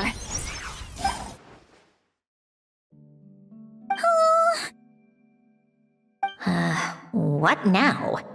Is that it? This is exactly why I deal in math, not magic. How are we supposed to know what stage the spell is at? It's like there's no logic to speak of. Mechanical science is so much easier to...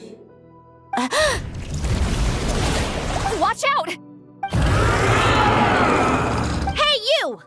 Or whoever's inside of you. I need you to listen to me. I'm a descendant of Fontaine's Lord Artificer, Alain Guillotin. I can make you whole again and return you to the ley lines. You just need to work with me here.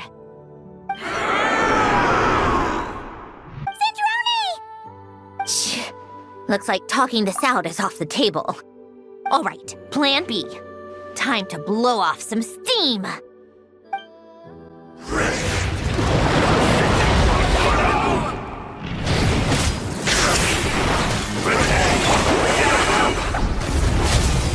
You're cursing out the wrong person! I didn't even know this!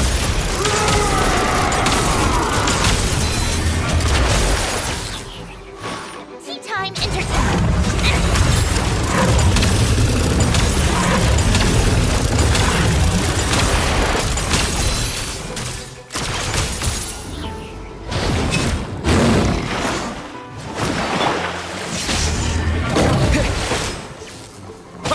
Fulfill our pact! You two! Time to end!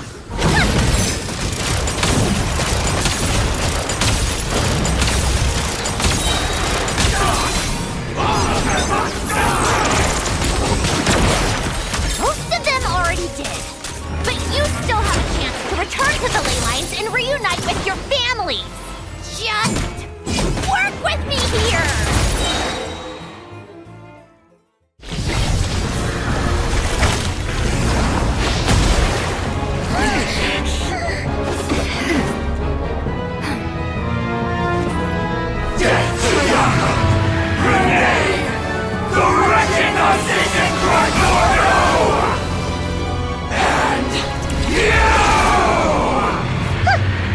I told you I'm not like them.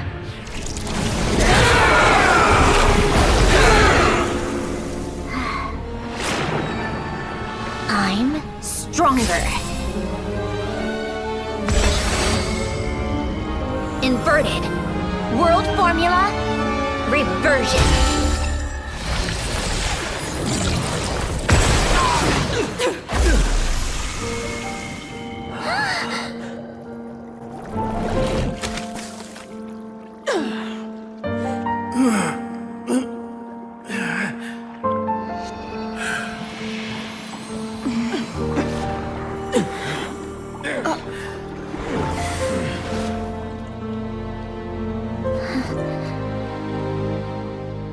Be at peace among the tides. Lost souls.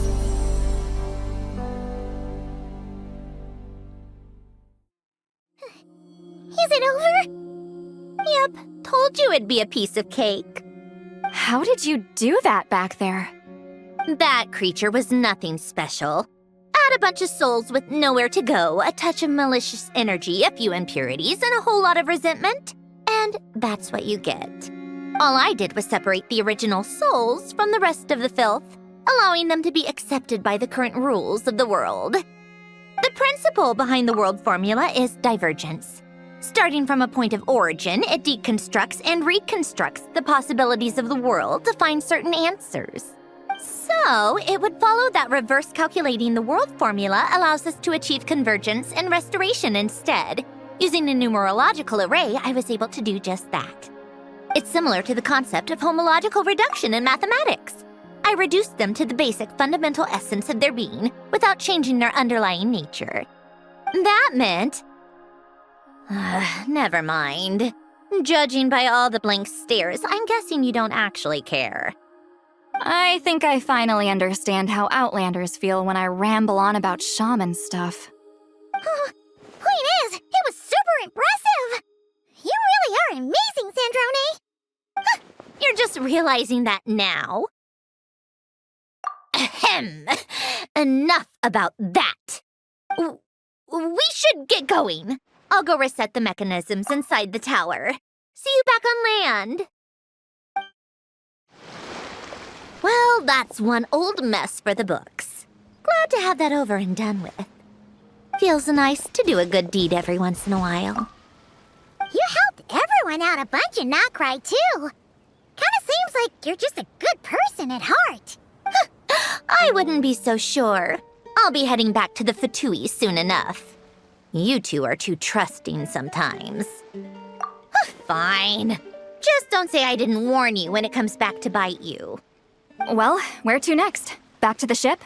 Yeah, your personal business, the Narcitsan thing, it's all resolved.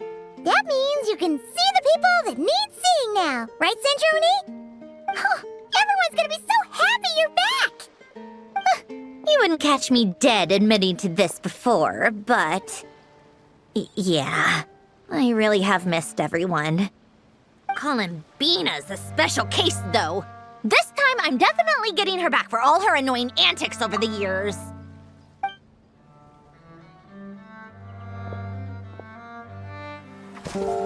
She'll sense me coming from a mile off. How am I gonna...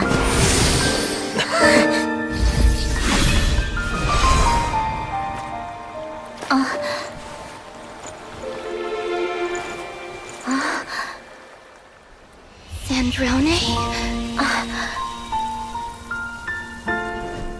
Is it really you? You're back? You didn't tell me. You avoided me. Why?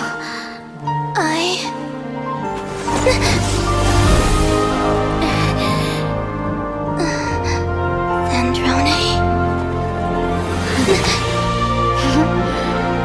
Now we're even.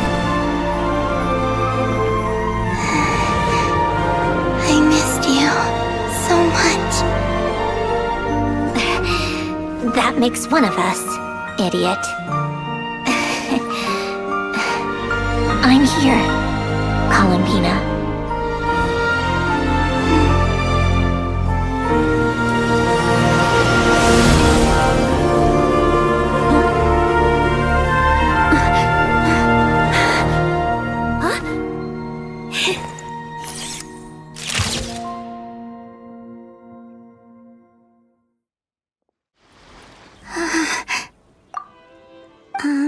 Sandrone.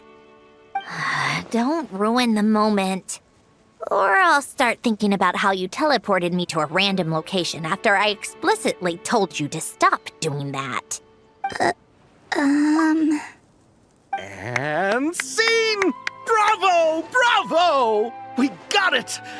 This is exactly the ending I was hoping for. Huh? Where did you just go, Miss Columbina? You vanished, and then the next second you were back hugging this, new friend here. That was all on camera? Yeah. Well, the camera was already rolling and it happened so fast, so... yeah. Hold on. This must be... Yep, my best friend. The one I was looking for. I never thought I'd actually get to see her again. I'm just... so happy. Plus, the film got a happy ending too. It's all thanks to you, Sandrone. Sandrone? You couldn't stop being annoying for 1 second!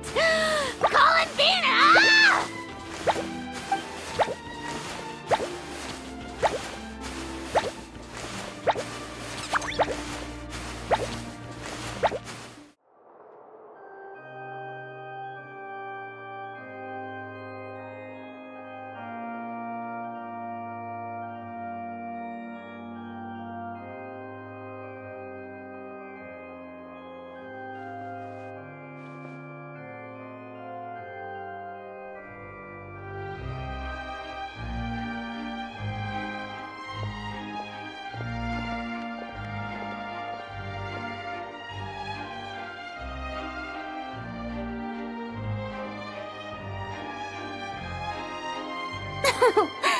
As expected, going to the opera house is the true way to enjoy a film. You get to see the audience's reaction in real time, too. The endings seem to be received quite well. Paimon can't believe you let us include that in the final cut, Sandrone! You even agreed to help us reshoot a couple of shots. Thanks a million. Most of it was caught on camera already, so it's not like I had much of a choice. Besides, the film I'm in is going to be anything less than perfect. What are you laughing at? Nothing. It was just interesting to see us on screen together. I'm glad this moment is going to be preserved forever. Just a pity we didn't take home the Farina Award this time around. Well, artistic films can rarely compete with commercial ones. You should have prepared yourself for this the minute you changed the script. True. Oh, did I hear someone mention the Farina Award? Come on, don't gloat! I won't. Our crew winning the Farina Award was a team effort after all. Costume design, script adaptation. Ooh, and the practical effects were so realistic. The flames and explosions even made me jump while we were filming. A lot of the effects were based on actual items the Special Patrol confiscated from criminals. Who knew they'd serve another purpose, right? But it turned out amazing! Really brought the thrilling scenes from the novel to life. Fontaine's film industry is seriously impressive. Which film did you vote for, Silali? Isn't it obvious? Great Detective Hurlock, of course! That's the whole reason I'm here! You all should be proud, though. A lot of critics are saying really good things about your film, too. Longing and loss, searching for something even after it's gone. It's a film that makes you think about life and how important it is to explore those themes. Well, that is what the art of storytelling is for. Watching a film with friends is so much fun! There's so much to talk about! Ooh, let's throw a celebration later then! We're all old friends. Oh, we could find a place and chat to our heart's content. How about the Wingalette? That's perfect! Friends and family are more than welcome too. So if you want to bring people, don't be shy. You all can head over first and make yourselves at home. I'll bring over some refreshments in a bit. I just have one more stop to make first. Can I come? Fine. Not like you'd listen if I tried to stop you.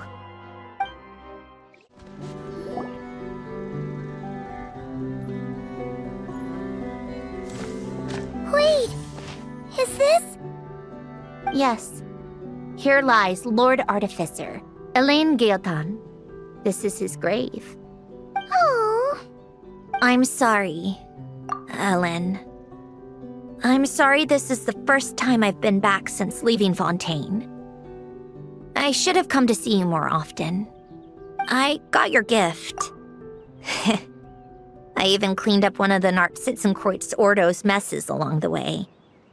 Our home is just as quiet and warm as it always was. The flowers in the garden are still thriving. I'll make sure to tend to them more often from now on. Polonia received irreparable damage in battle. I should have taken better care of your invention. I'm sorry. Polonia was family to me. Just like you. You always said I was a fast learner. But I'm not so sure. It took me far too long to learn the things that truly matter. I never said this to you back then, but thank you for creating me, for giving me the chance to experience life. Being your family meant everything to me. Absolutely everything. Can I say a few words as well, Sandrone? Don't need my permission. Hello, Mr. Guillotin. I'm Sandrone's friend. You don't need to worry. Sandrone is doing great. Not only is she a brilliant scholar, she's made a whole bunch of friends, too. And she takes great care of them. As if. She'll never admit it, but she's always there when her friends need it the most. I wouldn't even be here without her. So, if she ever needs help, her friends will be there in a heartbeat, including me. That's what best friends are for. Columbina. What else? Oh, she likes drinking bitter coffee, listening to piano music when she can't sleep. Turns out she even likes giving hugs. No, wait! Don't tell him all that! Huh? I don't understand. I didn't think you'd want to hide things from him. Well, yeah, but there are still things I don't want to say. Okay. I'll come by myself and tell him for you then. That's not what I meant! All right. Enough with the speeches. If no one has anything else to add, let's just leave it there. Should we say a few words too? Kinda seems like Columbina said it all. Oh, great idea!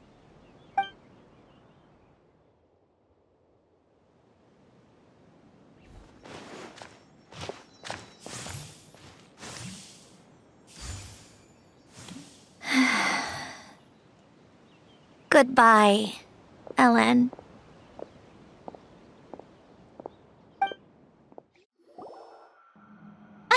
You made it! The party's already started. Oh, but, you didn't bring anyone else along? I thought you headed out to invite some friends. We did invite a friend, actually. She'll be here soon. She's even bringing some desserts to have over tea. You should join us later, Miss Farina. I do love a tea party. Then don't mind if I do. This seems like a fun occasion. Let's go talk with everyone. Good idea! We'll introduce you to all our old friends.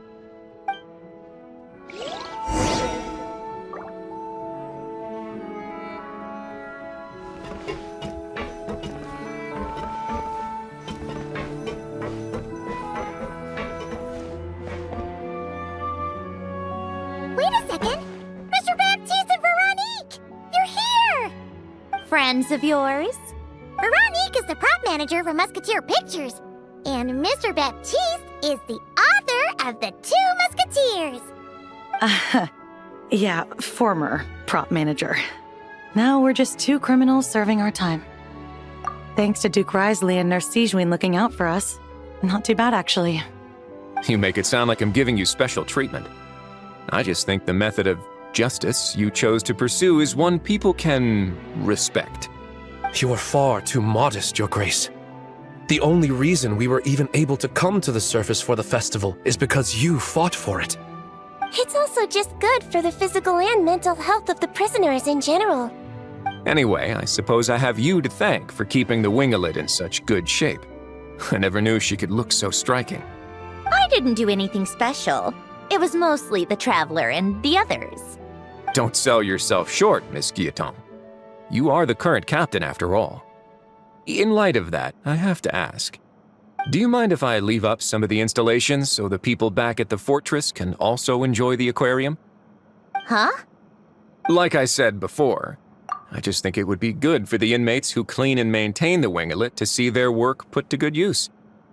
Besides, maintaining an aquarium is sure to be a lot more interesting than scrubbing rust off the walls and deck. Oh, Of course I don't mind. I'm grateful you even want to keep it. Great. Then it's decided. That's amazing, Sandrone. We should go hang out at the Fortress of Meripede later then. You do know you just invited me to hang out in prison, don't you?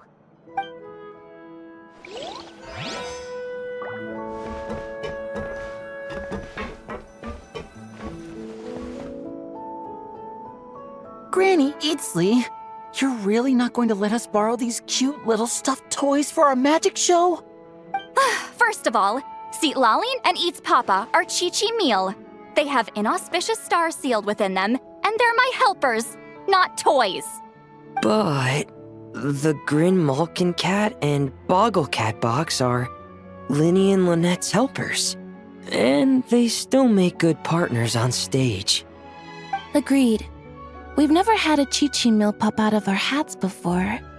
It would be quite the surprise. I think the audience would love it. If this was the Masters of the Night Wind, these kids wouldn't have even had the guts to say my name, let alone pester me like this. I'm terrible at dealing with requests like this. Oh, Traveler, quick, save me! You think you're so funny. Lady Sandrone, Lady Columbina. Hello.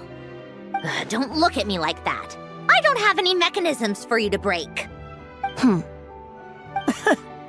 Don't be fooled by my sister's demeanor, Lady Sandrone. She's just as delighted as the rest of us to have you back. Well, I suppose when I'm not so busy, I could find some time when Arlecchino is around and bring over a few gifts to the House of the Hearth. You're too kind, Lady Sandrone. I'm sure just your visit alone would make Father more than happy. I just need to borrow them for a bit. I'll pull them out of my hat, give them a quick hug, then give them straight back. When did hugging become a part of it? Oh! I could lend you pair, so you have something to hug in the meantime. He gives really good hugs. I don't need something to hug in the meantime. The issue was never the hugs. How about this? You can have 2 VIP tickets right next to each other. Excellent view. Right next to each other?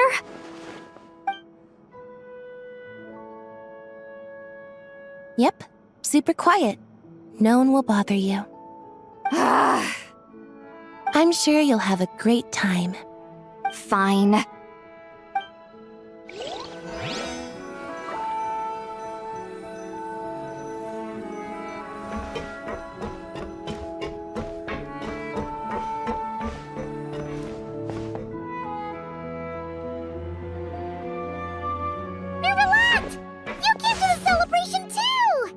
Yes.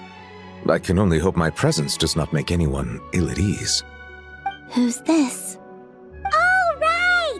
This is Nervalette, the Udex of Fontaine. And this is Columbina and Sandrone. Greetings. Hello. These two must be the Fatus and former Fatus related to the recent incident in Nodcry. I read about them in the diplomatic report. The Udex? Oh, the dragon that cries a lot. Oh, well... Jeez, Columbina. That's your takeaway from all those Fatui meetings? Seriously? Is that truly how I'm portrayed in the Fatui's intelligence? You must put a lot of people in prison then. Well, it would be more accurate to say I pass judgment on their crimes. All trials in Fontaine strive for fairness and justice, so as to avoid imprisoning the innocent.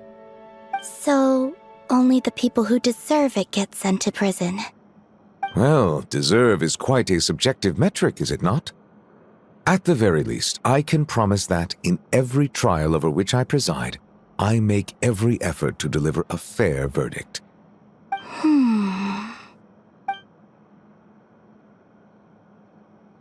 Yeah. Oh, for the love of... what is she doing now?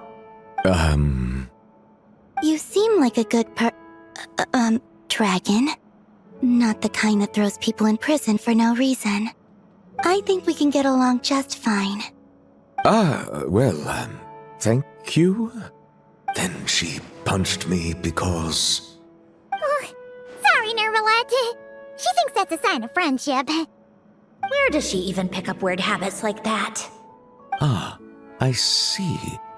I believe I have observed people on the streets of Fontaine expressing affection in a similar manner. I suppose I now know what it feels like. Yes. Quite, abrupt. You know, these two are surprisingly alike.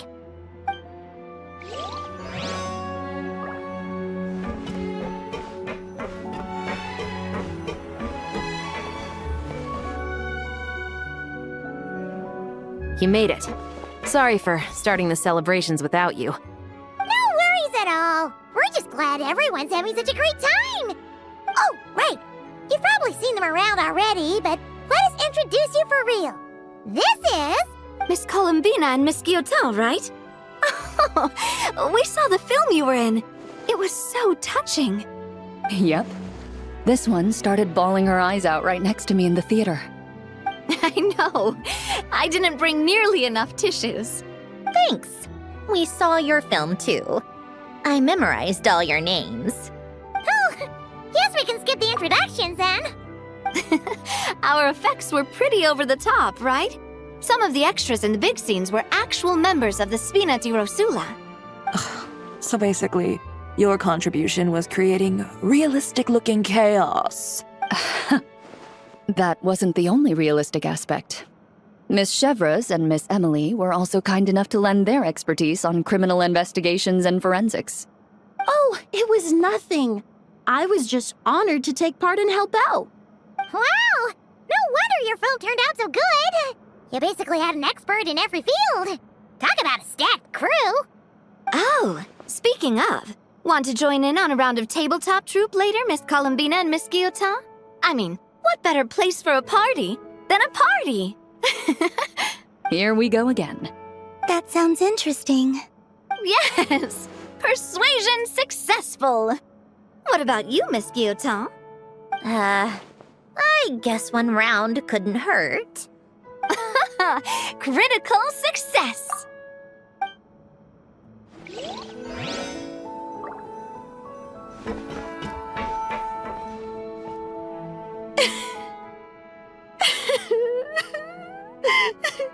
What a dream come true! For once, it all worked out! I can die without regrets! Let's not get too ahead of ourselves, Director Lapine Pauline. What was in that piece of cake you just handed her, Escoffier? Romaritime flowers, eggs, flour, same as all the other pieces. What, you think I tampered with it? Playing a detective in real life now too, are we? Oh, it's so delicious! I'm so happy! My life has peaked! Miss Lapine Pauline, look who I brought! Master! Wait, what happened to your face? Why are you crying? Never mind my face. Here, let me introduce you. This is Miss Charlotte and Miss Escoffier. Things are sounding lively over here. Oh, look who it is! Perfect timing. I was so busy with the shoot, I feel like we barely got to talk. And the elusive Miss Guillotin. It's great to see you. Thank you so much for letting us use the boat free of charge. That was so generous of you. Oh, right. Introductions. This is Miss Charlotte and Miss Escoffier. That's kind of you, but I didn't really do anything. If you want to thank someone, it should be the Duke or the people who keep the boat in such good shape. Right. I'll head over in a bit and do just that. Miss Columbina? Yes? Could I interview you sometime? I'll treat you to some gâteau de bord for the trouble. There's only a limited amount available each day. Oh, but it's an absolute must-try when you're in Fontaine. Oh, sure.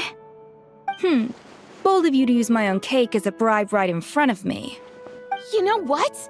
When else are we all going to be together like this? Come on, everyone! Grab your drinks!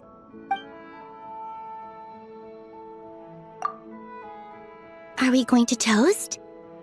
Yup! Come on, come on, come on! Sante! Well, it's been quite some time since the three of us gathered to drink tea like this. Yes, but your tea is as good as ever, Sandrone. Of course it is. The pastries you brought aren't half bad either, Arlecchino. I'm glad to hear it. Are they to your liking, Miss Farina? If I remember correctly, this particular cake is your favorite. Yes, thank you. The tea and pastries are absolutely delicious. I can't believe I'm casually sipping tea with 3 harbingers. Or are some of them former harbingers? Who knows? Due to diplomatic reasons at the time, our last tea party was rather tense, wasn't it, Miss Farina? You have my apologies. But this is simply a casual gathering of close friends. So I do hope you can relax and enjoy yourself. Of course! I appreciate the hospitality, in both cases. Next time, let me be the one to treat all of you. I'm sure we'd all be delighted to have you join us more often. The same goes for you two. Of course we should do this again! We've all been through thick and thin together by this point. This is nice, Sandrone. It reminds me of the happy times back in Snezhnaya, when things were so lively. Yeah. To be honest, I never thought these gatherings would feel this lively ever again. Well, I think I speak for all of us when I say we're truly glad you're back, Sandrone. Me too. I've realized that holding on to what matters doesn't just mean protecting what you already have. By reaching out and striving for something new, you can gain much more than you think. No, that certainly doesn't sound like something the old you would say. Well, I'm only going to say it once, so don't get used to it. Who knows? Perhaps your tea parties will only get livelier from here on out. Once you return to the Fatui, we'll have more opportunities to keep in touch in any case. I want to spend more time together too, but I don't want to go back to the Fatui. Well, Notcry isn't too far from Snezhnograd. It shouldn't be hard to find a place where we can all get together. Oh, and then I can sing for you, or put on some of your favorite music, just like the old days. Speaking of music, I spotted a mechanical piano below deck. Is it yours, Miss Guillotin? Yes. Reclaimed, I suppose you could say. Why don't you play something for us? Huh? In front of all these people? Yes, why not? You play so well.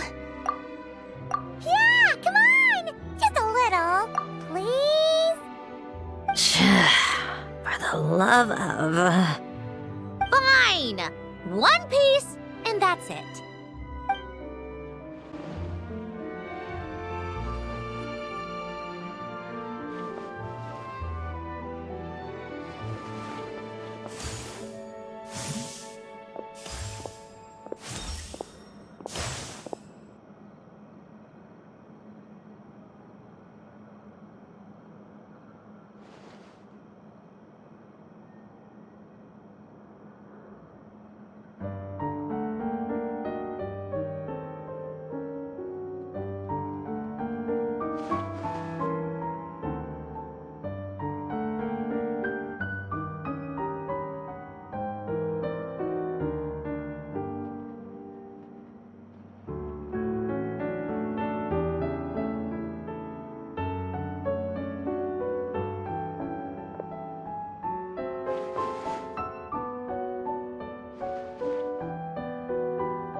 right, Musketeer Pictures. Everyone ready? I'm not sure I should be in this one. Of course you should. You might have primarily helped out another crew this time, but you're still a member of Musketeer Pictures. All right, thanks. I'll still stand a bit off to the side, though. Can I be in the picture too? Of course, Miss Veronique. I would have loved to have you in the last one, too, if circumstances had allowed it. Thank you, Director Xavier. Do I really have to be front and center? You're one of the lead actors! Of course you do! Nervous, Sandrone?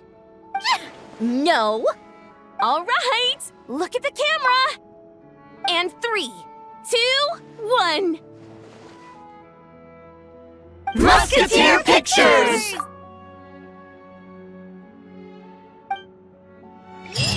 Oh, looks like Arlecchino's here.